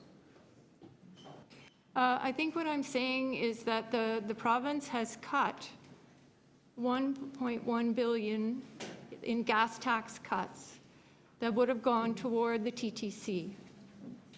And that still stands. And we are 70% reliant on fares to operate our transit system, and that's not a viable situation for the TTC. And I would like to see both the city and the province contribute toward TTC operations so that the transit riders aren't stuck with 70% of the cost of operations through fares. Okay. Thank you. Okay. Any other, oh yes, Councillor Fletcher, ahead. I just want to go back. I know you heard Ms. Klein talk about their number of years that they've been involved with Metrolinx on the RER and feeling that unsettled moving into this. And I'm just wondering, do you have any campaign, do you know if anything in the Accenture agreement for bids and open payment, that there's, I'm back to the Presto card now. Okay. And that issue that you've identified with Metrolinx on a TPAP, Metrolinx on Accenture. So Accenture has the contract. Are you aware of anything that precludes an open payment system in that contract with Accenture? I'm not. I don't think the public is privy to any of those kinds of contracts, which is mainly an issue with privatization. So it's all secret? Well, for us it is. Maybe for the TTC, they have more. And are you campaigning around adding open payment on Presto? Are we campaigning? Yes. We're certainly, we want the fare card to be fair to all transit riders. I'm sorry, I can't answer that question specifically. Thank you very much. Any other questions of the deputy? Okay, thanks very much. Appreciate you being here. So we had Hamish Wilson, Bill Whitbread, and John Sewell are the next. Yes, good morning. You have to admit, yes, there's been an awful lot of work that's been put into all of this. Thank you. It's been a very untenable, awkward, messy, horrible situation. Forwards is very backwards. We, I think, should be very, very, very cautious about entering into an agreement. In fact, it's so rushed. There's so much material to get into here. There are so many vagaries. I think it's way too rushed. Give another month. Take another month before it actually goes up to council, so you can really digest all the ramifications, because there are far too many little details, and the devil's in the details. That would be one of the main things. With motions, I would actually ask you to ask the federal government for disallowance of Bill 107. The politics have changed. We should now actually really stand up for transit and for the city and for the environment, and they might actually go for it now that they don't have the bogeyman of Mr. Ford they needed the evil Mr. Ford to actually get their election campaign, and it worked for them, certainly in Toronto. And avoid, well, we need relief in support in principle. Supported in principle, absolutely, we need relief. I'm not sure exactly where, but there are, again, too many details. Stop work on the SSE, please. Continuity of bikeway relief, that's something else that we should be doing as a motion, please, especially on Bloor Street East. If it's emergency paving, just occurred now, we need an emergency repainting for bikeways. And start exploring surface relief options. Keep it simple, simply surface. In terms of where we've been, the Ontario line is kind of marked here it's basically from there to there. In the red line, that is the 1957 plan for a similar sort of thing. I think we should actually be really focusing on surface options to be done as quickly as possible. In the Don Valley as well, we have options. We haven't been thinking so much about a few obvious corridors. And since the time is scudding, here's one. We own the Don Valley Parkway. Relatively speaking, it's underused for moving people. Really. Why not put the transit right there, subway right there in the middle, or a reversible busway in the center? It's an asset. We just don't have the imagination to think about using it. Metrolinx owns this spur line right beside it. That's unused as well. The actual width of this corridor is really wide. I'm sure we could fit something in there. Going further north, right up there is this. There's an existing bridge that crosses over to the Overlea area, I guess, the half-mile bridge over the Don. Why not use that? If we want to squeeze the billions, we have to squeeze the billions. We cannot trust the city to actually, or the province to do good things, and there's planning precedent. You see, out of time already. It's so frustrating. If we want to squeeze the billions, we're not getting anywhere. There's a 1994 official plan using that corridor, and in Scarborough, there's the Gatineau Hydro Corridor. We own this. It's so incredibly wide. Why don't we think of doing things on surface and squeezing the billions? Do you not want to save the billions? Thank you, Mr. Wilson. And are there questions of the deputy? Okay, thank you very much. Mr. Whitbread, Bill Whitbread. Good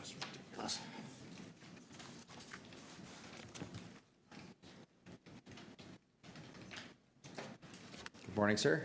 Good morning. 3 minutes are yours. My name is Bill Whitbread. I live at 34 Minton Place. That's at the very north end of Pape, tucked under the Don Valley, that little forested area. And unfortunately, my home is in the direct line of the new Ontario line.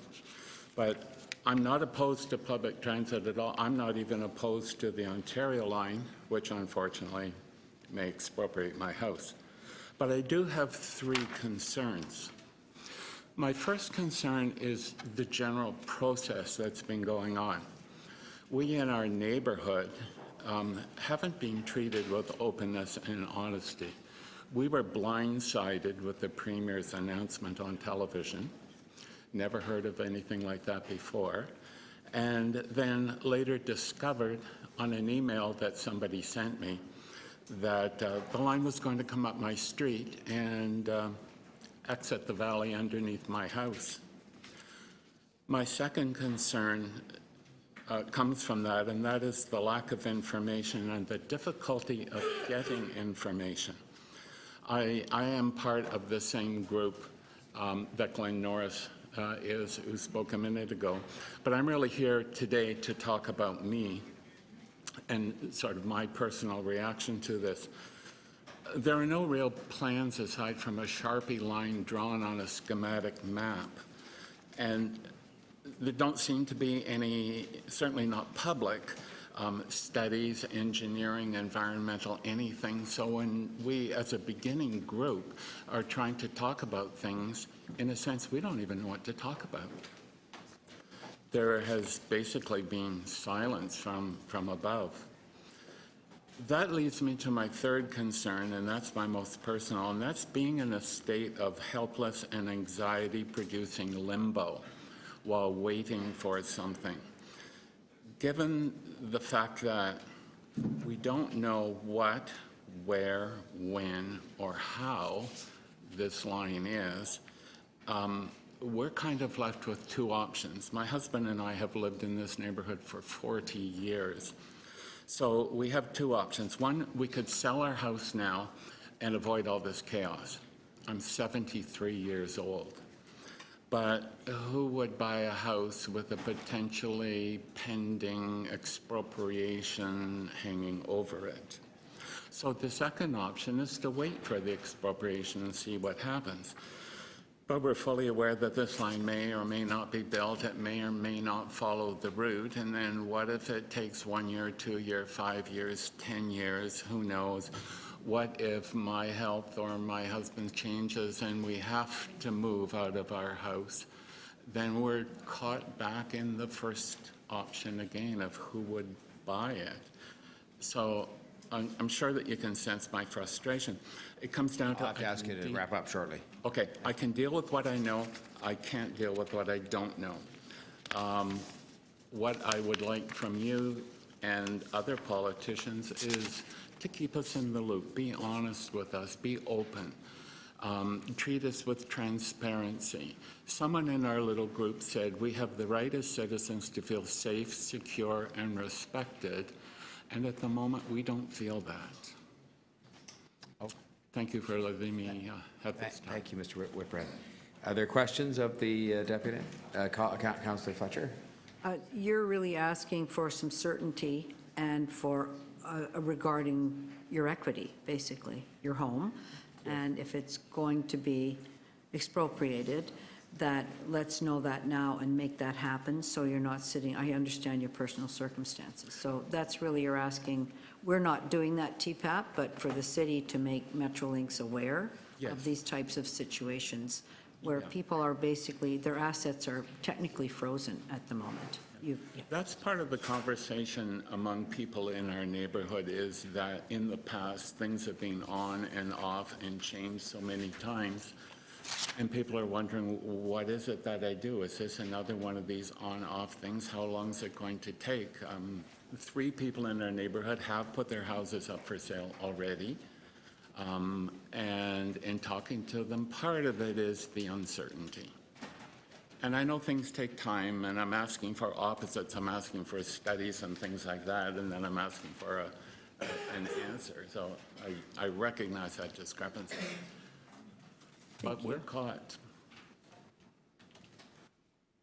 And you are aware that in the current relief line, that a number of houses were identified at PAPE that would no longer be needed. Yes. But Metrolinx has asked the TTC to keep those houses frozen. Yes. So as a homeowner, you're letting everybody here know that that just doesn't work for you, for your equity, and having totally your assets frozen for a long period of time. You don't, I'm hearing you say you don't think that is fair. Yes, I agree with you. I don't think it is fair. Thank you. Thanks, Councillor Fletcher. Thanks, Mr. Whitbread. John Sewell is next, and Rosemary Waterston and Tabbins. Those are the next 3. Mr. Sewell, welcome. Thank Always you. welcome here. Go ahead. Lewis Carroll captured well the problem the city is facing. If you start with an irrational proposal, then pretend it makes sense and try to change it for the better, you end up with something even crazier. In this case, the province passed legislation giving itself ownership of the city's subway system without paying city compensation, and then it proposed various changes to the system out of the blue. Now it asks the city to pretend that all makes sense and the city should negotiate something else on the basis of this irrational beginning. The result will only be more craziness. The result, of course, is proposed as a subway system with 2 owners, one of which has won countless accolades running the best transit system in North America. The other has never run a transit system in a rational fashion.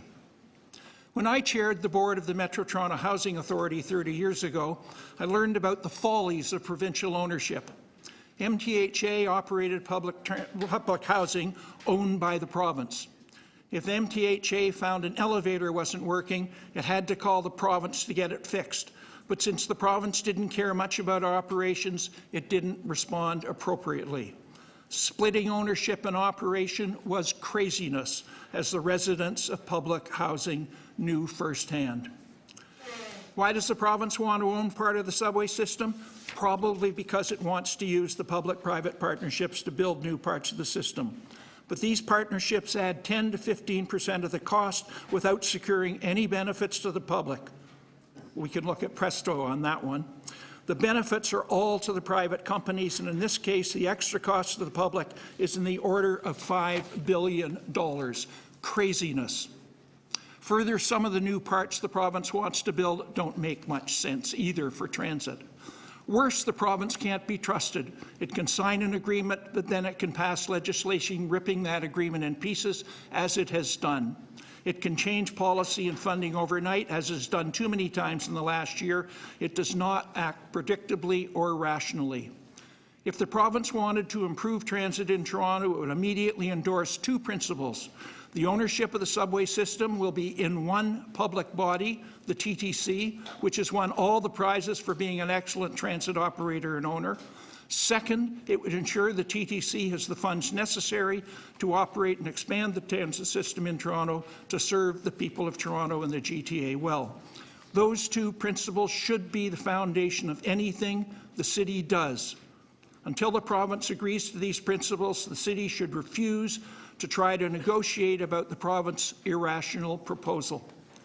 What's being recommended to you is a dog's breakfast. Reject it. Let the province live with its irrational behavior. Walk away. All right. And I'll bet that within... On that note, the 3 minutes are up. I have 2 paragraphs left in my letter. Go ahead. The special former mayor's bonus still applies. Go ahead. Thank you very much.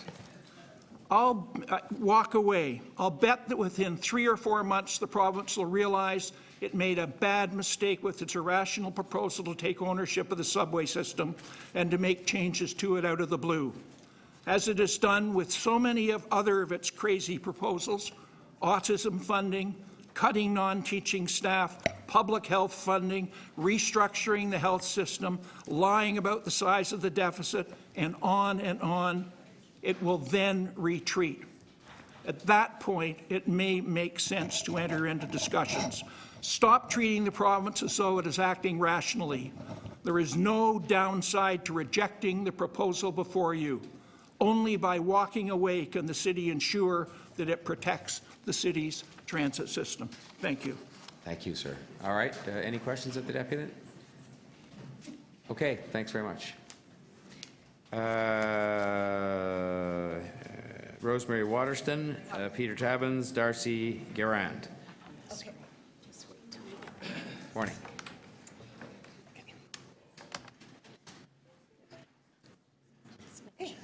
Just wait. Okay. Just wait. Do I have to do anything? Do I have to? There it is. Oh, good. I'm Rosemary Waterston. I live on Logan Avenue. Yeah, I don't know why it's not reading it. Oh. Hang on. Okay. Thank you for letting me express my concern about the central portion of the Ontario line. I and my neighbors believe in transit. We are not against having more transit in our neighborhood. We've been keen to welcome the relief line. We support the Ontario line, but we urge City Council to require the portion of the Ontario line between Gerrard Street and the Don River to go underground. Here, I hope, is a bird's eye view of the 2-kilometer, I've got on paper, elevated rail corridor that would be expanded for the Ontario line through the Leslieville neighborhood. Except you can't quite see it, but as you can see, this area of Toronto has less green space than many areas of the city. There it is. Okay. According to the city's Parkland Strategy, Growing Toronto Parkland 2017 document, dissemination blocks with under 12 square meters of parkland per person are considered to have low parkland allocations. Our neighborhood is in the second lowest bracket of parkland per capita at between 4 and 12 square meters per person. And many condos have been built here since 2016, meaning that the per capita green space in this neighborhood is now even less. Jimmy Simpson Park is the largest green space in Leslieville. The baseball diamond, soccer field, ice rink, tennis, and basketball courts in this park help our residents lead healthy, active lives. The rail corridor, as you've seen, runs right beside Jimmy Simpson Park. So both GO and VIA trains go by frequently. And the routine is that when a train passes by, all conversation stops, and then it starts again when the train is gone. But under the Ontario line plan, a train is going to go by every 45 seconds. With a train every 45 seconds, there's not going to be any opportunities to hear anyone speak. Baseball players won't hear the umpire. Hockey players won't hear their teammates call for the puck. Soccer players won't hear their coach. The 500 summer camp participants from the Ralph Thornton Center and Jimmy Simpson Recreation Center that use the park each summer, they won't hear their counselors. Preschoolers in the playground nestled right beside the tracks won't hear their parents. Staff assessment of the proposed line says the portions of the line that are above grade or on an elevated guideway have the potential for permanent noise and vibration, property, traffic, and visual impacts. That elevated or guideway right beside Jimmy Simpson Park and the parkettes along the railway corridor would ruin these green spaces that are vital to our neighborhood. I'll have to ask you to conclude. Okay, I've got just one little bit to say. Having worked so hard to reduce air pollution and fumes from the factories that used to be common in our area, it would be unconscionable for the city to go backwards by allowing noise pollution that the Ontario line would bring if it's added to this elevated corridor. All right, on that Okay? note, yeah. We're for transit, but we want it underground. Thank you. Thanks very much, Ms. Waterston. Are there questions of the deputy? Okay, thanks so much. Sorry? Sorry, Deputy Mayor Holliday had his question for you. Thank you. Well, thank you, and I thank you for your presentation. I know I've heard a similar message from a number of people. Yes. I just wondered if you've ever rode the Bloor line from end to end. I have. Okay. So do you recall the section through Tom Riley Park? Yes. Which is between Royal York and Islington? Yes. You know that's a subway that goes right through the park. Yes. And It's a bigger park. Jimmy Simpson's 2.6 hectares. I know, I've seen the soccer practices below it. Actually, when I was a kid, I went to summer camp there. Okay. We had a lot of fun. I remember actually sitting underneath the bridge, watching the trains go by. I haven't heard this level of concern all along the Bloor subway track about subways and their interactions with people. What makes this segment different than others? And I'm really in earnest trying to understand. Okay. I think there's two things. One is that this is a very densely populated area with no other green space. This is our green space. It's all we've got. And the other thing is that when we're talking about these tracks, we're fine with the GO and the VIA that go through all the time. It's the additional, we're going to have the RER on the track, and then also to add the Ontario line. It just means such a constant passing of transit. That's what our big concern is, that we're going to lose parts of the park, and also 4 other little parkettes that will all be gone because they're nestled beside the rail line. So all that green space disappearing. And you got to appreciate, I'm just trying to understand the level of concern on this.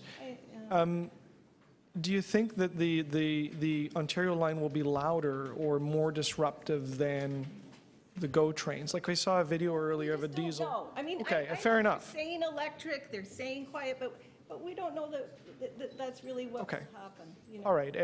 Thank you for speaking to us, and I appreciate We you. don't want to be NIMBYs. It's not about being NIMBYs. We are pro-transit. We want good transit. And there was a great plan for the relief line being underground through our neighborhood, and we don't know why we can't go back to that plan. That's what we support. Thank you. Thanks. Thanks, Deputy Mayor Holliday. Thanks very much, ma'am. Okay, so we had Peter Tabbins, who's standing by right there very efficiently. Thank you very much, and welcome.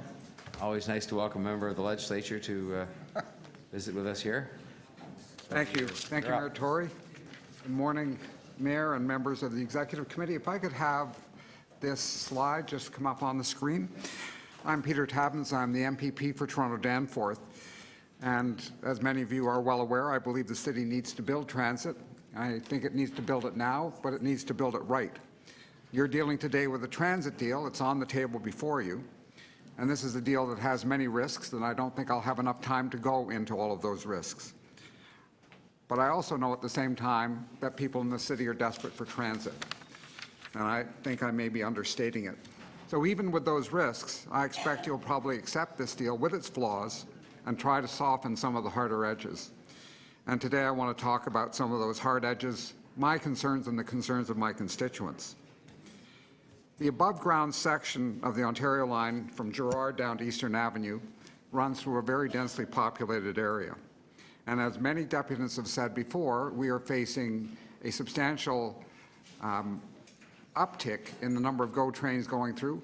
My community supports that, wants some amelioration, wants some steps taken. But I have to say to you, as people have said to you quite correctly, when those trains go past, you can't speak. And currently, we're looking at 5 to 7 minutes. We will be looking at 3.5 minutes throughout the day in future. And with the subway train, the Ontario lines, we'll be looking at every 45 seconds. So it will be very difficult for people to speak continuously in the area along the tracks, and there are a lot of people who live there, and it will be very difficult for people to sleep. I note your staff put it in their report, portions of the line that are above grade or on an elevated guideway have the potential for permanent noise and vibration, property, traffic, and visual impacts. For example, the section between Cherry Street and Gerrard Street East has the potential for significant impacts on the existing community and will require great care during the design process and during construction. I think it's incumbent on you and incumbent on the province to protect communities when transit is built. I urge you to put at least this section of the line underground and to make that part of your agreement with the province. Failing that, I think your agreement has to call for measures and investments to mitigate noise and vibration impact. I just want to note this little picture. What you see there is Bloor Street, and on the left side, what you see is the enclosed subway tracks between Castle Frank and Sherbourne Station. I think it was put up in 1964 to protect a neighboring apartment building from noise. If you don't go underground, if the province doesn't go underground, mitigation measures need to be taken to deal with noise and vibration. They could be very expensive. In the end, it may be cheaper and better for the community to go underground. Given the time, I'll answer questions. Thank you for your patience.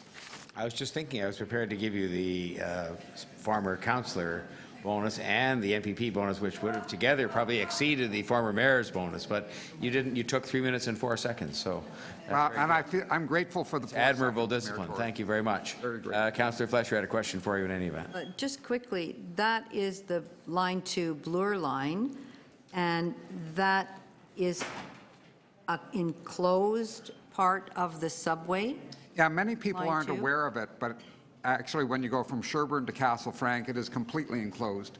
So you're suggesting that could be an option if it has to go above ground and close it? I think your best option is to go underground, but if you can't do that, the line should be enclosed at a minimum to protect people from increased noise. And with the enclosure, you have the opportunity to incorporate soundproofing that could mitigate some of the difficulties. Thank you. Can you put that diagram back up there that you had? Sure. Which is, as your understanding, I just want to be clear, your understanding is that there's 3 trains, the 4th would be added. Yes. That line, and there has to be, between that Ontario line and the GO train, the city standard is a 6 meter, or the TT. For heavy rail in the same corridor, it's a 6 meter requirement. As I understand it, yes.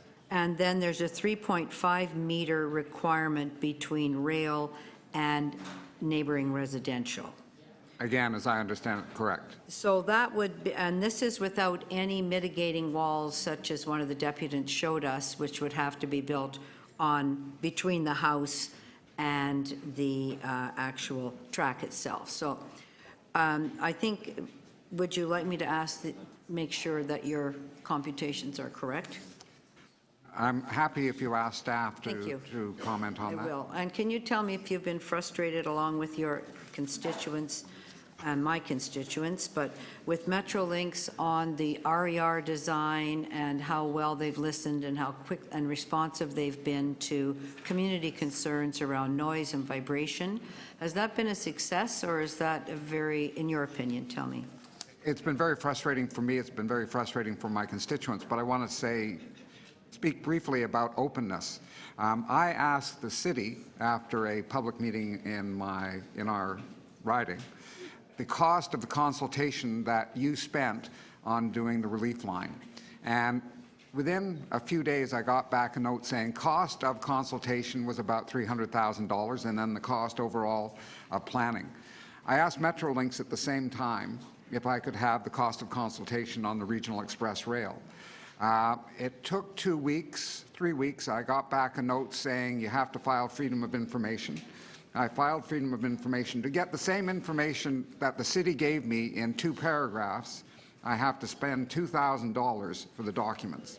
There's a huge difference in openness between your administration and Metrolinx.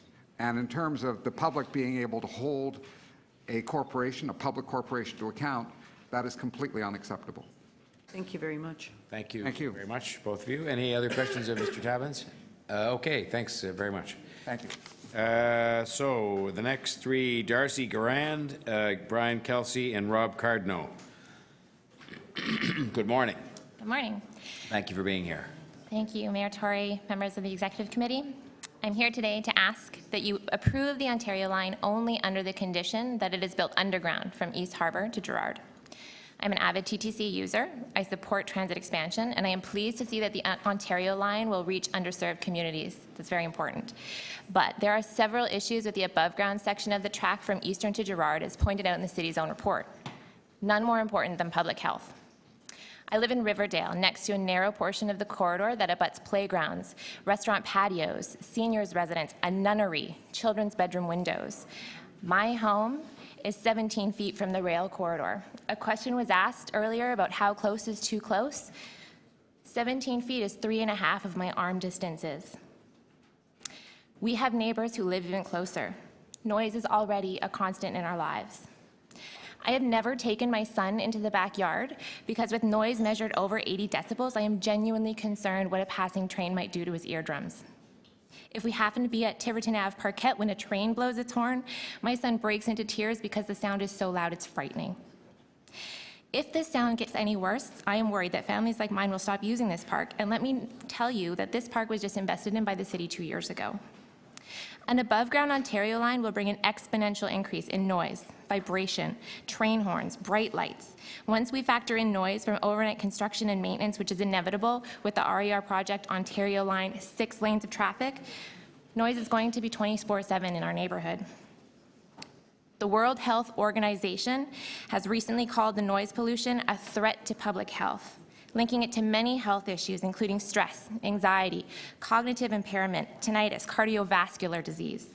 The New Yorker recently published an article on noise pollution, which tells the story of an elementary school near an elevated track. Trains pass every 4.5 minutes. Reading test scores of the students on the track side of the school fell 11 months behind those on the quieter side of the building. That was in 1975. Trains passed every 4.5 minutes. The school was 220 feet from the track. My son sleeps 17 feet, 3.5 arm distances from the rail corridor.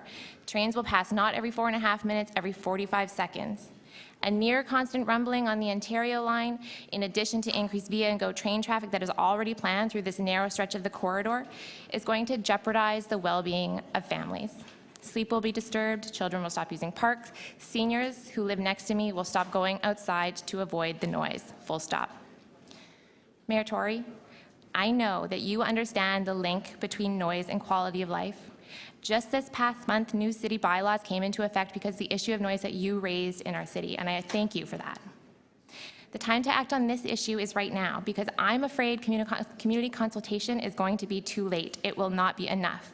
Metrolinx doesn't listen. They have proven time and time again that the well-being of communities adjacent to the rail corridor is not a major concern for them. I am a member of the Lakeshore East Community Advisory Committee, so I know this. I work with Shelley Klein.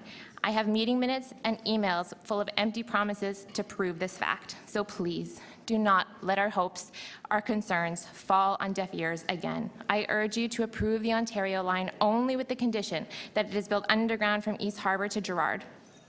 Failing to protect...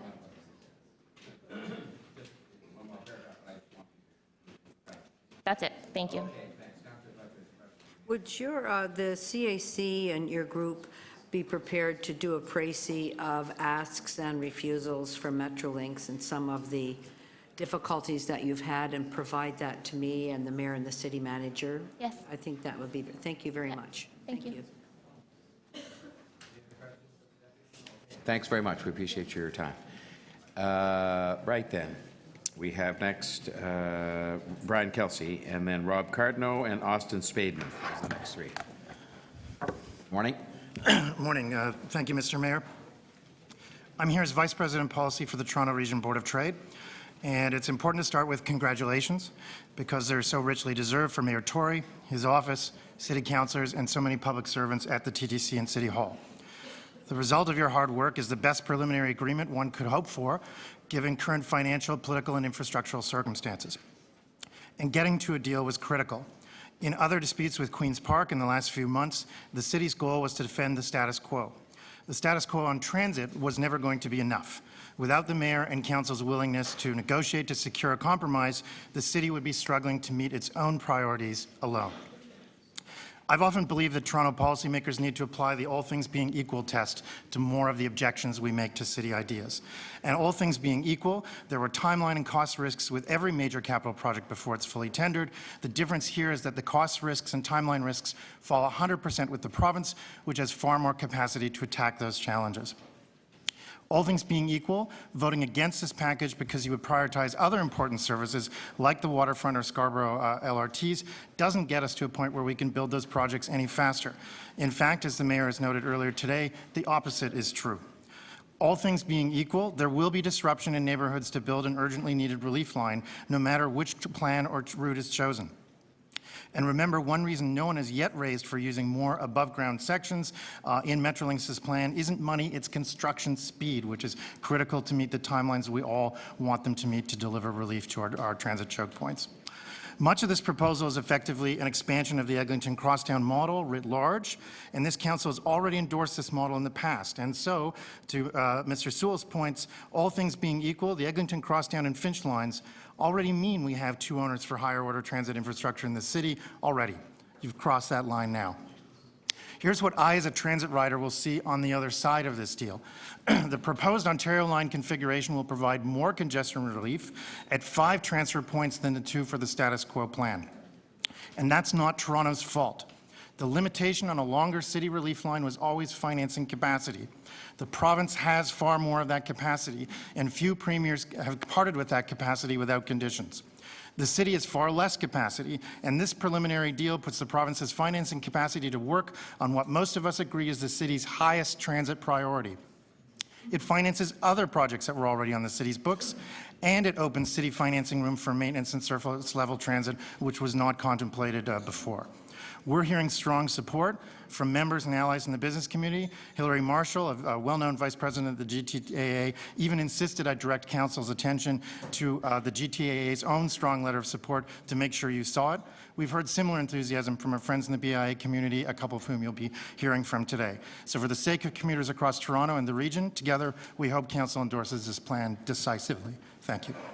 Thank you, Mr. Kelsey. I think Councillor Fletcher had a question for you. Yes. I just have a question around quickness of constructability, Yes. which I certainly think is an important factor. Would you think it's kind of a good idea to look at what makes it quick to construct? Well, absolutely, and I assume this has got to be a trick question because, as you well know, one of the reasons we were initially supportive of the province's efforts, although we also encouraged the province to negotiate with the city to coordinate on this rather than imposing a deal. What we've heard on the Ontario line and what we've seen is a lot of what our members who work in other international jurisdictions on transit have been telling us is best practice to build quickly. So just within that, are you... I know Board of Trade is very concerned about congestion and road congestion. And transit congestion. And transit. So congestion, transit, road transit. You might not be familiar with this section that everybody's talking about, or you might be. Vaguely. But there are 6, within that 2 kilometers, there are 6 bridges that have to be completely replaced. Yes. Should that be a factor within the constructability framework? Absolutely, and one of the things that's come up in this debate often, and I understand why it's come up, but I feel the need to rebut it, is this notion that we're talking about, and it's an important answer, the notion that we're talking about a line drawn randomly on a map. the TTC is a great agency. We respect it. We praise it often. But Metrolinx can also hire engineers, also hire specialists, as does IO, and they've been developing these plans to 5 to 10% of design at this point. Understood. And we believe they can engineer around those challenges just as the TTC could under different circumstances. You've heard, but being made aware of these types of challenges as a factor, you think that's a fair thing? Yes. If it would increase it. We know from our contacts with Metrolinx in the province that detailed efforts have been made to walk through all of the challenges on this route. It's not something that was dropped from the sky. I may not be perfectly aware of all 6 bridges, but I'm absolutely sure Metrolinx and IO are. And they're But the city has a requirement to make sure that the impact on small businesses, other businesses, congestion, and transit operations is to actually look at that for an above ground. Would you agree with that? Sure, and that's why we're delighted that a deal has been negotiated so that both governments can now cooperate rather than having one government work on this ahead of time, so that through the channels that have now been opened up and the cooperation that will be opened up if council approves this deal, that you'll have a direct channel to raise those issues where you might not have had that if the province had proceeded unilaterally. And you're supportive of ensuring that congestion, transit operations, and economic impact for small business is a consideration. It's a consideration. Above-ground line. That being said, I do want to say that the board tries to take, as I hope council will, and I know this is a challenge for councillors representing wards, but a citywide view of priorities where we need to strike a balance. And while we'll always defend small businesses who face challenges from transit construction, we know we need a relief line. We know it's better that it be longer to deliver better relief, and compromises are going to have to be made even with the business community to deliver that. It'd be great if you could send me anything on how you defend those small businesses. And as things evolve, we certainly will. Thank you. Final question of that round of questions, and thank you for both. Are there other questions of Mr. Kelsey? Okay, thanks very much for the submission and for the answers to the questions. Much appreciated. May I acknowledge the presence of Member of Parliament Adam Vaughan, former member of City Council, freshly re-elected on Monday. Congratulations and thank you for coming today. You're not, I don't think you're on the list here, are you? Where are you? Rob Cardno, Austin Spademan, Miriam Roger. Those are the next 3. So, Mr. Cardno, you're up. All right. Well, I had a little slideshow prepared, but I don't have HDMI, so we'll just paint you a picture. Mayor Tory and the Executive Committee, firstly, I'd like to thank everyone for the work that has gone into transit planning, and I'd like to say I'm in favor for almost all of it, except for the decision to abandon the relief line in favor of the Ontario, specifically the raised portion from Eastern to Gerrard. I live in Leslieville. My address is 2 Paisley Avenue, which is the top of Jimmy Simpson Park. I live in a semi-detached that borders the rail line. My house is 18 inches from the rail line, 14 meters from the actual train. My house will probably be condemned, we'll see, as will many others on my street. Currently, there are 3 tracks. As you know, this plan calls for a potential 6. The corridor is 14 meters as we speak. This means it will be 30 to 35 meters wide. That is 2 kilometers, 2,000 meters by 30 meters across of a neighborhood that we are going to be taking. The alternative that was mentioned was the 4 rail lines with 2 elevated lines. The line is already at 15 feet above street level, which means anything elevated would be 30 to 40 feet. This will cut like a scar across the east end of the city. We have a problem in the west end. We're proposing to spend billions on a rail deck park while we'll be building an eyesore in the east end. This is a wonderful neighborhood. This is my first house I bought with my girlfriend at the age of 42. We use Jimmy Simpson every day for our dogs, our daughter. Everybody in the neighborhood uses this park. I can't stress to you enough how many people walk by my house daily. Dogs, families, daycare, sports, hundreds and hundreds of people daily. I love it, and so does my family. My daughter just started school. There's lots of local shops and businesses, but it wasn't always like this. As you remember, not long ago, nobody crossed that bridge. If you did, you saw Jilly's, Dangerous Dan's, the jail, bikers. You turned around and left. This is an area that Toronto had forgotten about, but it has thrived despite all of these. I just want to stress to you that this is not a NIMBY argument. We have everything in our backyard. Safe injection sites, community housing, massage parlors, rail decks, you name it, we have it. We are not opposed to the rail. We just want to make sure it goes underground so our community isn't destroyed. These aren't any issues some of you haven't fought for before: green space, parks, housing supply. Whatever costs are saved by raising this portion will be eclipsed by the impact. My main point in coming here today was to impress on you how wonderful a neighborhood we have and how devastating it would be for me, my family, and countless neighbors if this line goes through. Many of my neighbors are not physically or mentally capable of coming here to defend themselves. They will have nowhere to go, quite frankly. It's understandable that people will lose their houses, but my next door neighbor has lived there for 60-something years. Beside him, another gentleman that's lived there for 60-something years. These are people that were born and raised in this community that are now going to be displaced. I would ask that you please consider doing whatever you can to keep this line underground, and I thank you for your time. Thank you. Deputy Mayor Wong has a question for you. You didn't like Danger Stands? Which one, sir? I love Danger Stands. Stands, It's an yeah. institution. Well, we have a Pizza Nova there now, so I would have taken Danger Stands back at all cost. Just because a lot of people are saying that everything should be underground. So are you in favor of all transit lines being underground or just in your neighborhood? No, I mean, I'm already dealing, like I said, my house is 14 inches or 18 inches from the rail. So I deal with it. I bought this house. It's fine with me. But if we have the option of going underground, like would anyone think we should be above ground? If money's the issue, I understand things cost money, but underground, especially in a winter climate, is more ideal for everybody. Right. If it has to be above ground, it is what it is. But you must know that this is a thriving family neighborhood that is going to be destroyed. But you can also understand the arrangement where before, when we weren't talking about this and we were talking about like the Scarborough LRT, everyone was saying it should be above ground, and the Eglinton LRT should be above ground, and and now all of a sudden, all these folks are coming down and saying everything has to be underground, and all these communities they may not be as close as you are, but they're still close. So do you think we should be building more underground? I don't know anyone that would prefer it to be overground, to be quite honest with you. I mean, I'm a transit rider. I would take a subway every single day. There's some of the dedicated streetcar lines that are very good, St. Clair, Spadina, that work pretty well. But I really don't know anyone that would prefer to have a surface line. Would you agree with the proposition that if the folks in Riverdale or Leslieville should get underground transit, that the folks in Scarborough should be entitled to the same thing?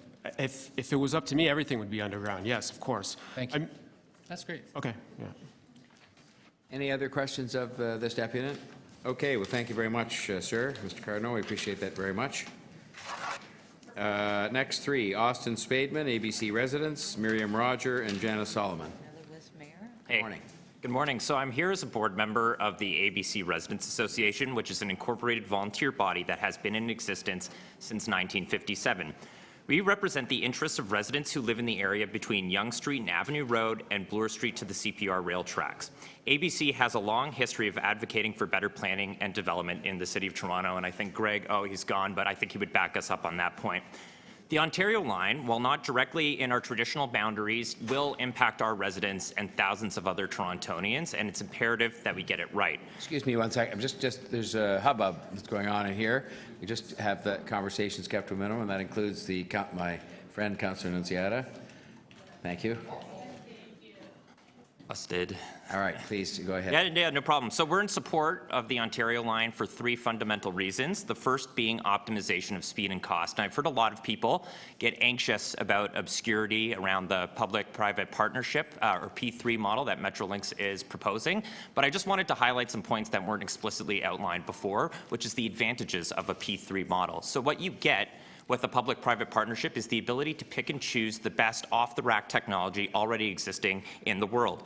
An example of what we could get from that is a fully automated driverless train with modern signaling that enables high-frequency service. Believe it or not, this is possible in 2019, and it already exists in Paris, London, and Singapore. Choice is a good thing, and choice also means an optimization of cost, and that's something that we should be considering.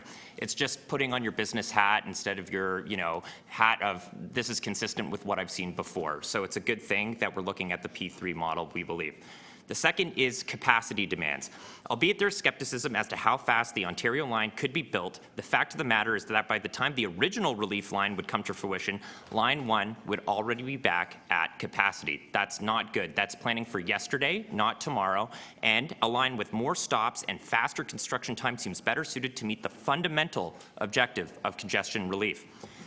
Lastly, and most importantly, is the inclusion of Thorncliffe and Flemington Park. I've heard a lot from people from Leslieville, and I do think it's important to consult with the people of Leslieville, but what I would actually want to hear is more people from Thorncliffe and Flemington Park, if you've ever taken transit out there. Maybe it was too long for them to come in this morning, which makes sense. So David Holchansky, director of U of T Centre for Urban and Community Studies, authored a 2006 report on the 3 cities within Toronto. This report clearly identifies Thorncliffe Park as city number 3. City 3 has seen a drop in income and an increase in immigrant population since 1970, but what is particularly interesting to transit discussions is how the residents of City 3 get around. City 3 has the lowest amount of jobs in the immediate area, 52 per 100 workers. It has the highest percentage of car commuting population at 61%. It has the lowest total percentage of subway stations within or near the area at 28%. These numbers are critically important, and these residents are in critical need of the type of higher order infrastructure that a subway would bring. So we believe that should weight everybody's opinion very heavily in favor of the Ontario line as proposed, and although we do believe that community consultation is necessary, that's an important community to consult with as well.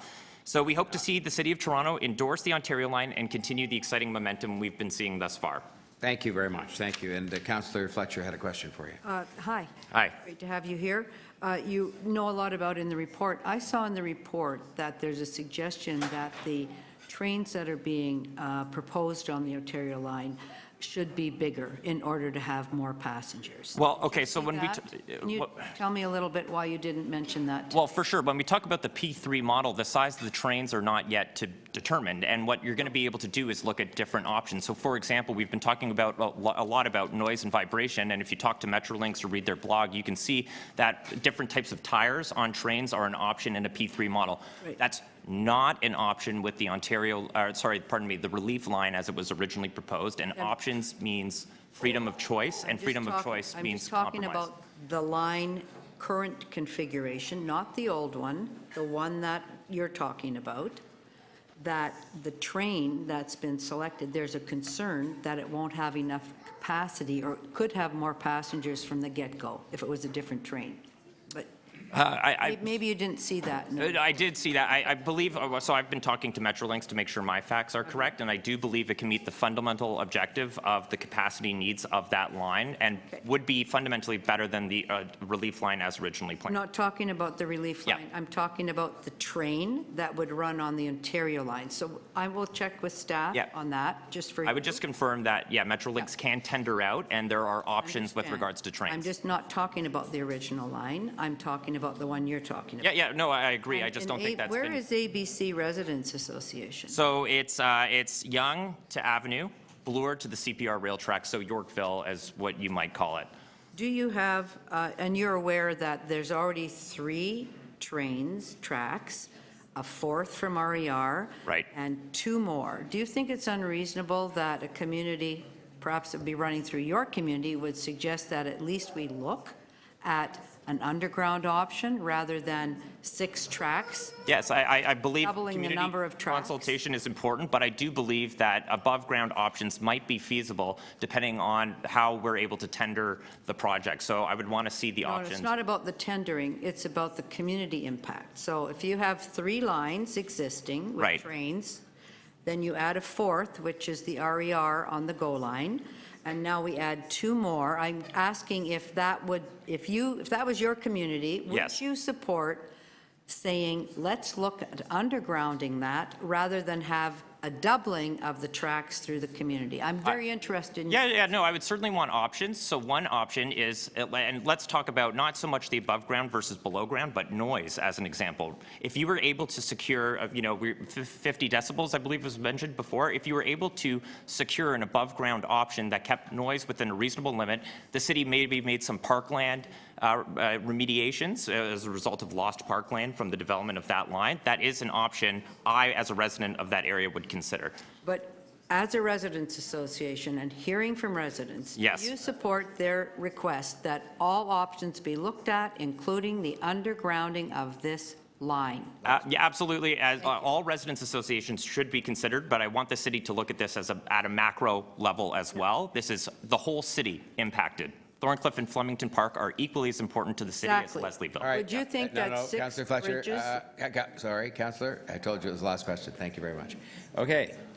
Thank you, sir, unless there are any other questions. Okay. Then next we have Miriam Roger.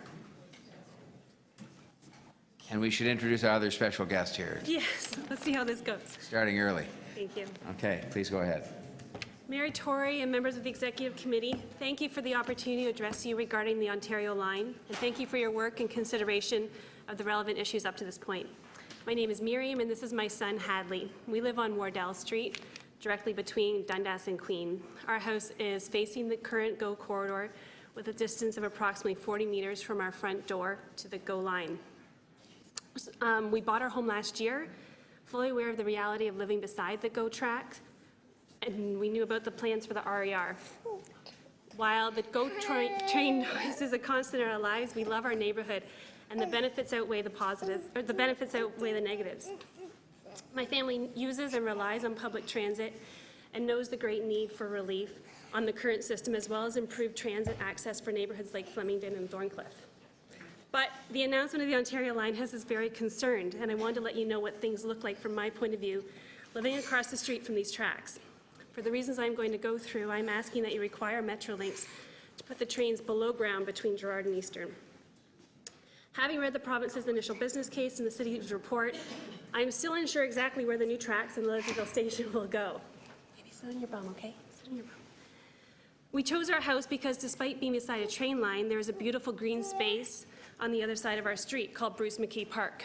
This is used by many dog owners, families, and pedestrian commuters. It is home to lovely older trees, as well as the creatures that live in them. While there is currently only a chain link fence between the green space and the GO tracks, the mature trees create a symbolic separation between the train lines and our cozy century-old neighborhood. I worry about the impact that 6 parallel tracks and the Leslieville station will have on Bruce McKee Park, as well as other community spaces, including McCleary Playground, Jimmy Simpson Recreation Center, and Jimmy Simpson Park. Our house is over 100 years old, and from what I've been told, it was built for railway workers. However, the original builders could not have imagined that it would be so close to 6 tracks of passenger trains going by at intervals of 45 seconds for 20 hours a day. Many of the houses on our street and in this neighborhood are of a similar age. I am concerned that the impacts of vibration of the high number of trains will have on mine and my neighbors' homes, including their foundations. Further to my concerns about vibrations, not only do we feel every train that passes, we hear everyone in every room of our home. While standing in our backyard, or worse, in our front yard, conversations have to stop while a train passes. I understand that the new trains will hopefully be of a technology that will be quieter than the current diesel GO and VIA trains. Without serious mitigation, the noise pollution for our neighborhood will be overwhelming. I fully understand the need for growing public transit in Toronto and understand that these new lines have to go somewhere. I ask that you work with Metrolinx to ensure that any development is done with consideration for the existing neighborhoods, particularly by putting the portion of the Ontario line from Gerrard to Eastern underground. Thank you very much for your time and consideration. And thank you for yours. Are there questions of the deputy? Okay, we don't see any questions, but thank you very much.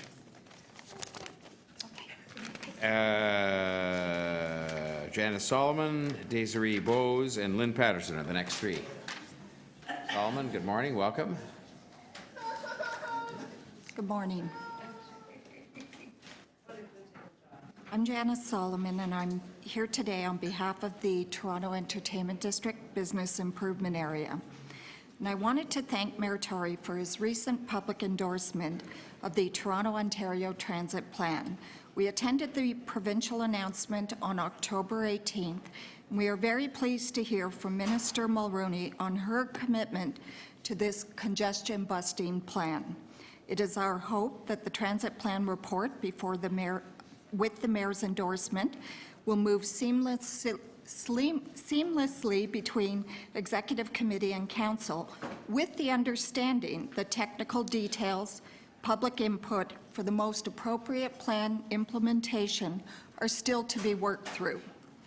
All of the transit plan initiatives are extremely important to the city, but we want to re-emphasize the importance of the Relief Line South, which will be addressed through the Ontario Line plan. Further to this, the overall Ontario Line is also very important as it supports the continued growth in the Kings Spadina, Fort York, and the Rail Deck Park and Ontario Place area. Our BIA will continue to be committed to providing our support to ensure the city's downtown core remains vibrant and sustainable. Thank you. Thank you very much. Are there questions of the deputant? Okay, thanks, Ms. Solomon, very much. Desiree Bose.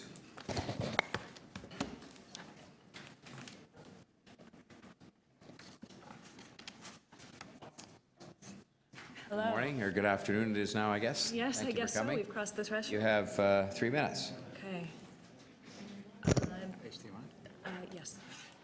So I live in the community known alternately by the names of South Riverdale, Leslieville, Riverside, the Studio District. First, I'd like to express my support for long-term transit planning and investment, even when this could have a negative impact on my community. I'm concerned about the success of my community. Should the impacts to it from the Ontario Line not be assessed and mitigated?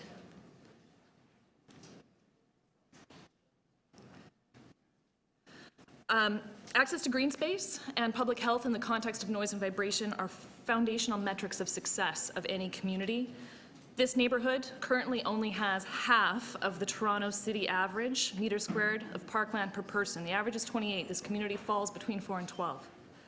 It can't afford to lose parkland to this project and continue to successfully support residential use. What I'd like to do is host all of you down in Riverside, but in lieu of that, I've brought a couple of short video clips that I hope can bring you into the community to see what it's like living across the street from the trains. But first, some context.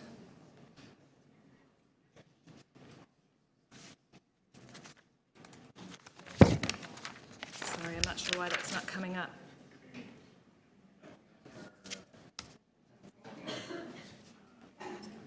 Staff member to maybe just help and see if we can get this going.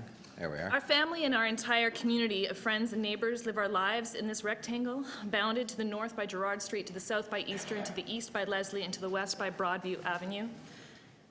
Everything in our community, our school, our doctor's office, optometrists, cafes, restaurants, all of our kids' activities, we have young kids, as do a lot of our neighbors, exist in this rectangle.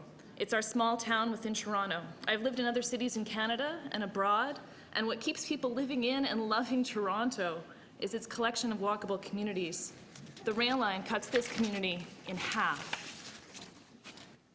In making this a successful walkable neighborhood, I expect this community cut in two presented no small challenge to planners, and yet this community is a successful residential neighborhood. It's wonderful. The planners did a great job. One secret to this success are the green spaces and rail corridors that are lined with trees. They effectively decrease the degree to which this rail corridor creates a visual and physical division and obstacle through the heart of the community. There's an image here, which it looks like I won't get to show you today, that shows the distance of one Jimmy Simpson park width on either side of the rail line. It's about 1.5 Canadian football fields. There are actually 8 parks. The majority of the parks in this neighborhood, almost all of the green space in this community, falls within a football field and a bit of the rail line. Now, part of this won't exist if this rail line is expanded from 3 to 6 lines, and the rest may be rendered unusable. This neighborhood cannot afford to lose parkland to this project, and yet all of its parkland is going to be impacted by this project. The livability and future success of Leslieville and Riverside, South Riverdale as a neighborhood will be significantly impacted by new rail lines along the existing GO line. I'll ask you to conclude, and then because I'll give you a few extra words because your videos didn't. That's kind. Tonight. I'm sorry about that. That's kind. So in closing then, I would like to thank the City Manager's Office for acknowledging the Ontario line's potential for significant impacts on our community in the assessment. I agree that great care will be required during the design process to assess and address these impacts. There absolutely will be a solution. But a solution exists now that I believe would address these concerns and impacts while still moving forward quickly with plans for transit, and that is to put this line underground. Thank you. Thanks very much. Okay, are there questions of this deputy? Okay, well, thanks very much. I'm sorry the video didn't work, but you can really get it going and show people in the room. Thanks a lot. Okay. Lynn Patterson and Ben Clar and Candile Imran. Those are the next three. Good afternoon. My name is Lynn Patterson. I want to say first I am pleased that the city has managed to retain the existing TTC lines. I have many concerns related to the new line, specifically the Ontario line initial business case. And today I want to talk to you specifically about the above ground section eastern to Gerrard. I've lived on Waddell Street for many years, right opposite the tracks in the Riverside Historical Community. I'm a regular user of the TTC and a supporter of increasing and improving transit. I participated a few years ago in the Relief Line community consultations and supported the resulting subway plan.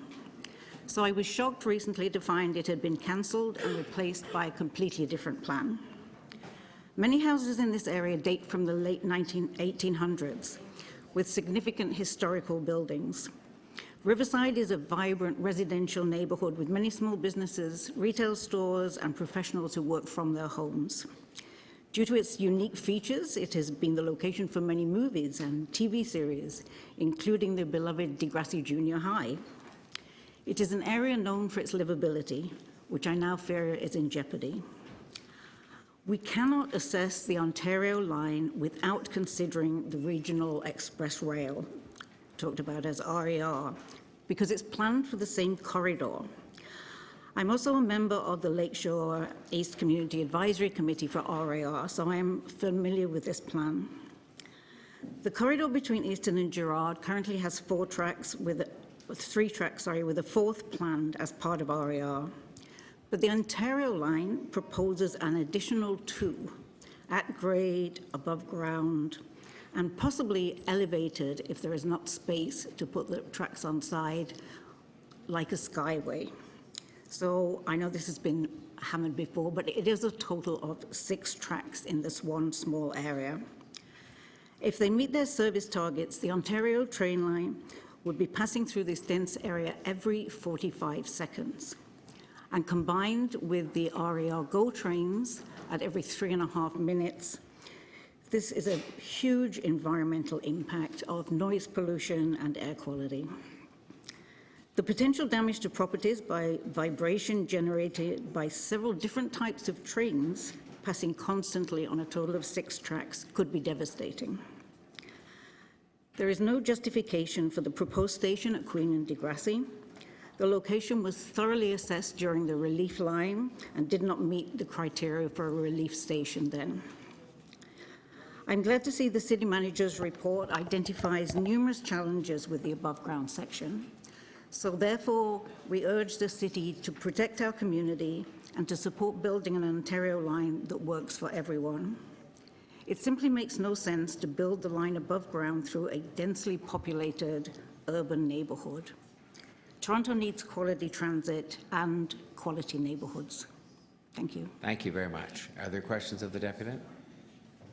Councillor Fletcher? I'm just going to ask you the same question I've asked everyone who's been working with Metrolinx. Is your level of frustration in feeling that they're working with you to mitigate some of the issues with RER? Have you been impressed, not really impressed, concerned? How would you describe that?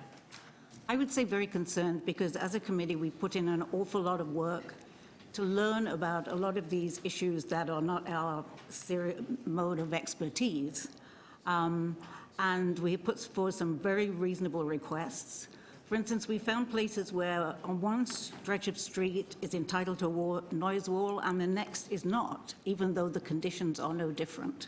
And we've had no reasonable explanation of why that is. At one time, they talked to us about forming a seamless noise wall and then that went away because they needed more money and they could not go back to the province for more money. So we get to a stage where we think we're successfully negotiating, and almost every time it gets cut off. So you're telling me that a fourth line with the decibels, that they refused the noise wall because they said they didn't have money? Thank you. Thanks, Councillor Fletcher, and thanks very much, Ms. Patterson. Now, I have the next entry here was Ben Clark, but we heard from a Ben Clark earlier, so unless there's the unusual event of 2 people by that name, I think we're able to move on to the next one after that, which is Candiel Imran, and then followed by Tom McLaughlin. Candiel Imran, Scarborough Campus Student Union.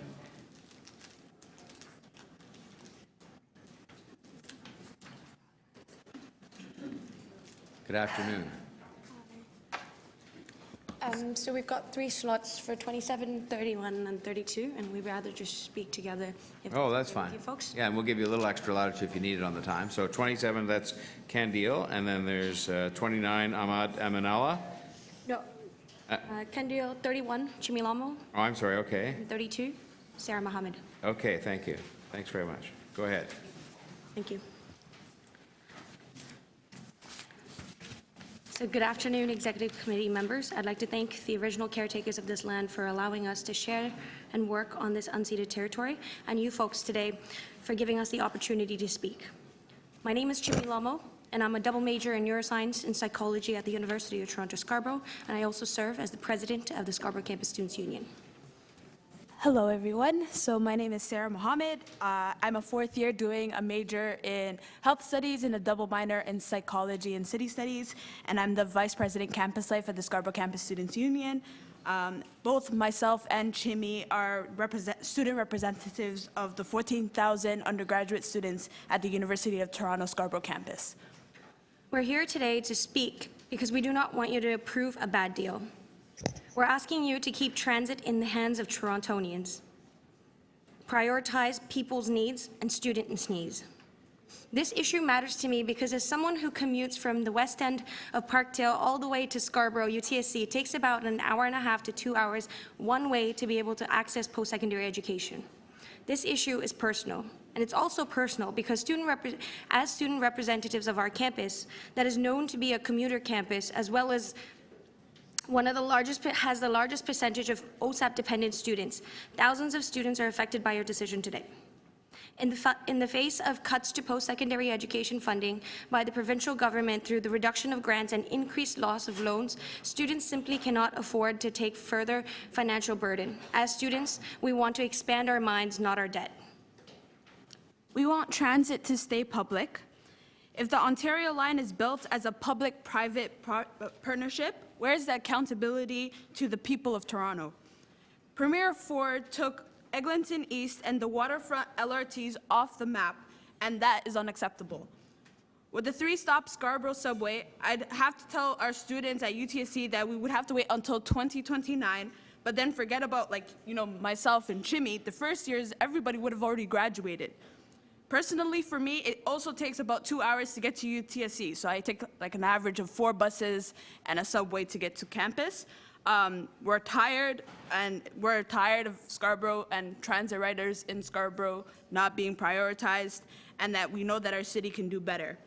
And like myself, like Chimmy, as a commuter, we can clearly tell where the priorities of the cities are, so it's essential to make transit better for Scarborough, because just like me, commuters just like me, our education is important and it matters. In conclusion, we do not want Scarborough transit riders to be forgotten. Our priorities and our needs are important. There's a saying, nothing about us without us. So we are urging you to keep Toronto's transit in the hands of Torontonians and do not approve a bad deal. Don't say yes to privatized transit. Don't approve a plan that leaves the Eglinton East LRT out of the map. Unite with the students and transit users in Scarborough. Thank you. Thanks. Thank you very much. Are there questions from Councillor Ainsley for you? Oh, so I'm sorry, Jennifer, I didn't see you. I apologize. Jennifer, Councillor McKelvey. Thank you, Mr. Mayor.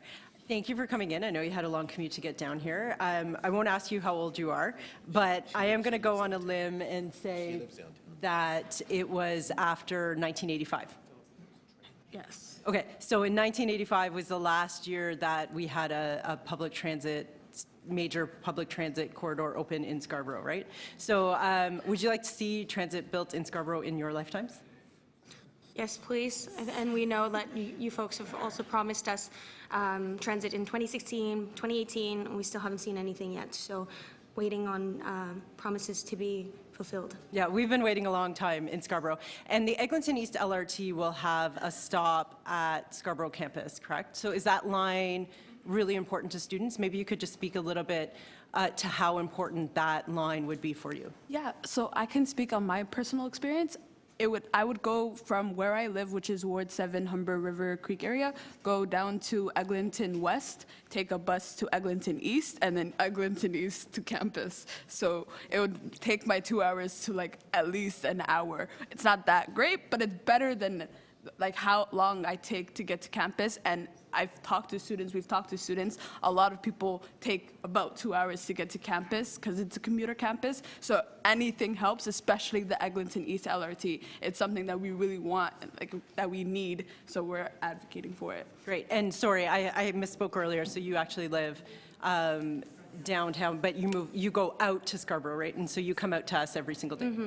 To school. Okay, so thank you. So the Eglinton East LRT would serve both the needs of Scarborough residents, but also other people that are coming into Scarborough to work or go to school and live their day-to-day activities. Yep. Okay, wonderful. So through this agreement, it is changing the subway so that we would have 3 stops, so that would be more service for Scarborough, and the provincial government has agreed that they would pay for that, which would mean that the city isn't contributing to those funds. But it could free up money that we could use towards other lines. Mm-hmm. So do you think it would be important that with those freed up funds, we use some of those towards building the Eglinton East LRT? Yeah. I think that's basic logic, that if you folks have promised us that we would have access to better transit in the Scarborough area, and there is freed up money, then why would you not use it? I don't think it takes that much logic to be able to, actually apply the funds where it's needed and somewhere where you folks have already recognized that it is a priority. Another example, I think Councillor Ainsley was mentioning about the 905 question. Yes, in last year, same representatives from our campus came by and spoke to you folks about the 905. Yes, I use a 905 on a daily basis. It comes every 9 minutes instead of 10 minutes like it did from the previous 198. It's a minute faster, but sorry to break it to you, there is a lot of delays that happens all the time, especially during winter time. I have screenshots on my phone that says that, it's coming in 9 minutes, but then it just skips one bus because they just don't have enough buses, and so I wait another 18 minutes. So when, I realize you're both new leadership because you change every year. So Yes. in the spring, we had students from the former Scarborough president Campus attended Union, yes. and pointed out also problems with the TTC bus into the area. And the mayor at that time had promised that he would work with me, the local councillor, to bring that forward. So we have brought that forward to the TTC to ask them to review the bus service to Scarborough campus, specifically TTC. And I also just wanted to let you know that there is also right now public consultation happening for the Durham Rapid Bus. And so we'll send that to you because I think that's it's important you also attend those stakeholder meetings and give that voice that we need to improve the connection with the 905. University of Toronto Scarborough, you're right on the eastern edge of the city, right? So it's very important that you have better access with Pickering as well, and Durham and all of those other spots. So thank you again for coming in today. Thank you for taking leadership at the Scarborough campus, and I just have to say it's so great to be inspired by your leadership in this. I remember being a student at Scarborough campus when I still wanted to save the world, but now I just want to survive it most days. So thanks for bringing that energy to the table. Thank you. Of course. Thank you for those answers. Are there other questions of these deputies? Could I just ask, I'm sorry, Councillor Ainsley, yes, go ahead. Thank you. So thank you for coming in again about public transit in Scarborough again. So really the 3 biggest concerns of students at UTSC, so privatize, you don't want public transit privatized. You want the Eglinton East LRT built. We heard loud and clear last time, and Mayor Tory acknowledged it as well. The 905 bus, I know that my own son takes it, complains all the time about it's late, doesn't run on time, it's crowded. So you want that dealt with. And then the other priority is there's really no transit connection except for the Durham bus, and I'm told that doesn't run frequently as well. We also don't allow the Durham bus into the TTC loop at UTSC. It's forced to drive around the block. That has actually recently caused a lot of issues for our students. Even before we came into sort of office, we've heard a lot of students who are actually waiting at the corner of a street. So there's not even a sidewalk. Students are waiting at a corner of a street where there's just lawn for the 900 bus from the Durham Transit because of the whole conflict between TTC and Durham Transit not being able to be in the same loop. So students are actually not even waiting at an actual bus stop, rather it's just a lawn. And Really? it's not safe. Yeah. Yeah. And sorry, We can which send pictures to you corner is folks. that at? Ellesmere Military, Ellesmere. It's like on Ellesmere, in like in front of the houses. It's like on the lawn. It's Yep. not safe. Like there's no sidewalk. It's just like right beside the street, and there's lots of students who wait for the 900 bus. So On the lawn. On the lawn. Yeah, we can send you folks pictures. We have screenshots of those as well, if you need. Yeah. Okay, all right. Thank you very much for coming in. Appreciate it. Could I just, any other questions? I just had one, something I went over with the previous deputy. You're aware in terms of the, trying to get the Scarborough East, Eglinton East LRT done, that, because it's part of our transit plan, we very much want it to happen, but you're aware that this report and this overall arrangement, because the province is paying for 100% of the cost of the Scarborough subway, I agree or disagree with it, they're paying 100% of the cost, that will free up more than $1 billion of city money that is already being collected from city taxpayers, and that they have indicated in this agreement that they would be quite happy to see us invest that either in state of good repair or in projects that are specifically mentioned, including the Scarborough East LRT, so that by having that $1 billion freed up, I would say, would you agree with me that it kind of moves us at least a step closer to identifying money? Because that's always the holdup on different projects, is we don't have the money to finance them. So that as much as you're critical of some aspects of this deal, that would be a step forward to getting the Eglinton LRT built. Yes, please. I think we're tired of being sidelined. I don't even disagree with you. I mean, I think one of the reasons we wanted to proceed with our own transit plan that contemplated both the extension of the subway and the Scarborough East LRT was because we had approved it, we'd done a lot of the work on it, and we had some funding to sort out. Anyway, that was the only question I wanted to ask. Is you aware that that money could be moved from one project to another? Okay, thank you very much. Thanks, folks. So it's 12:26.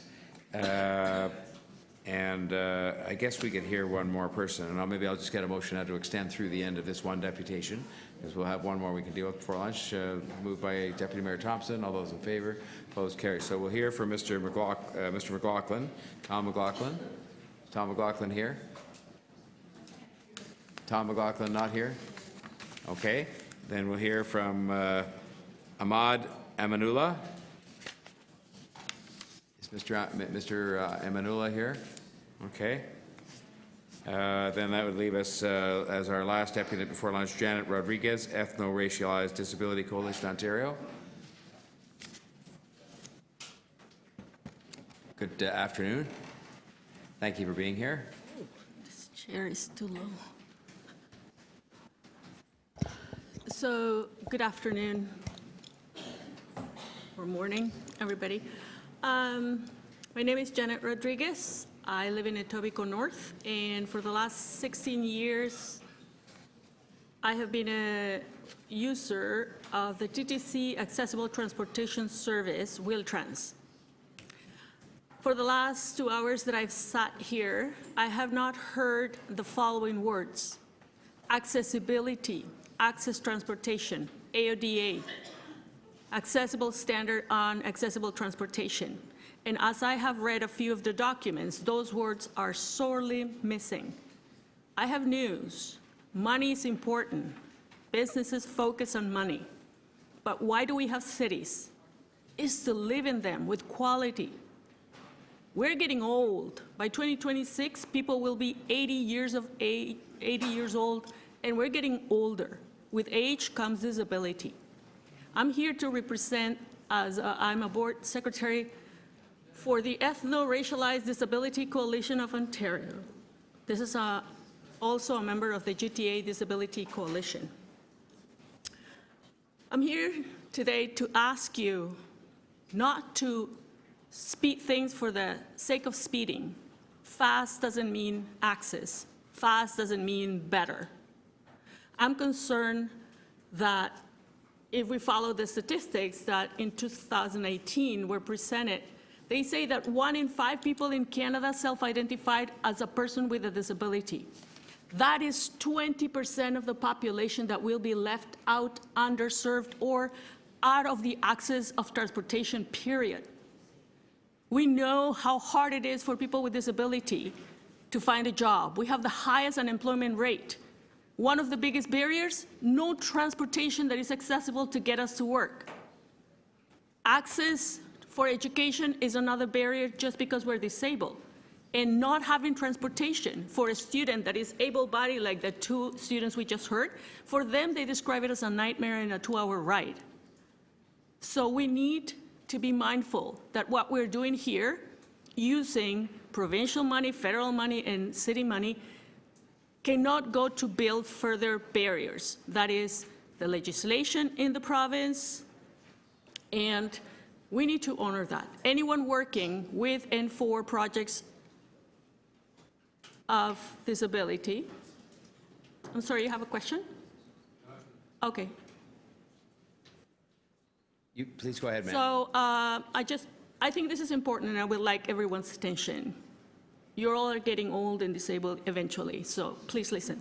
What happens is that every time that you are going to do something successfully that is accessible, you need to put a line in the budget. Anything accessible will cost more, 15 to 20% more. It will take longer. So don't rush into things, because once you build the barriers, fixing them will cost you 2 or 3 times more. And that is unacceptable. For sure. 3 things that we're concerned is transparency on the process. There's not been consultations with people with disabilities. Bill 107 is still standing. That means that the province can just turn around and negate everything that they have said, as we have seen them done over and over again since they took power. For that deputation, are there any questions of the deputant?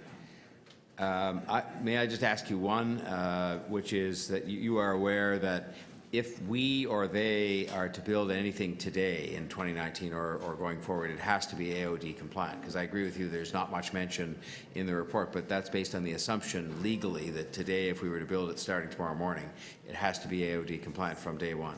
Yeah, thank you for using the word assumption. This legislation was approved in 2005, and the very province that passed the legislation has not done much to ensure that there's accessibility. And when you start with accessibility in mind right from the beginning, this is when the projects will be successful. If you just assume that somebody will do it, when you have a private partnership with a public partnership, they will start throwing the ball to, oh, it's your problem, no, it's your problem, no, it's your problem. Right now, when I call the 1-800 number to present a complaint when something is not accessible, they send me to somewhere else, who sends me to somewhere else, who sends me to somewhere else. This is just within the province. Can you imagine 2 more players in the picture? It's really frustrating that we are not being consulted, that there's costs that right now we have as people with disabilities through the TTC. Adding an extra line, we would like to have the assurance that the cost, the discounted access that we have will carry on. We don't want to be paying 2, 3, 4 fares, especially when we live on ODSP, which has been cut by this government as well. I'll just point out, and thank you very much for your answer and for your deputation, that we will be operating and setting the fares for these lines, so therefore any fare arrangements for people with differing abilities or otherwise would be continued. But having said all that, I've taken a note, because I'm going to move a motion later on that asks that certain things be given further examination that have been raised by deputants, and I've made a note of accessibility being one that we should have further It's nowhere in the documents. You do a quick word search. Yep. Nowhere in the document. Thank you very much. All right, so that brings us to just past 12:30, so we will recess for lunch, and we'll be back here at 1:30. Thank you.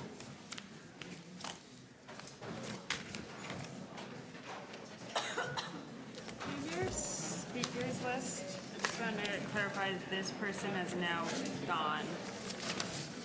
This Scarborough Transit Union. Oh, yeah, you have No, it. we had, So you have they already, this, she just this,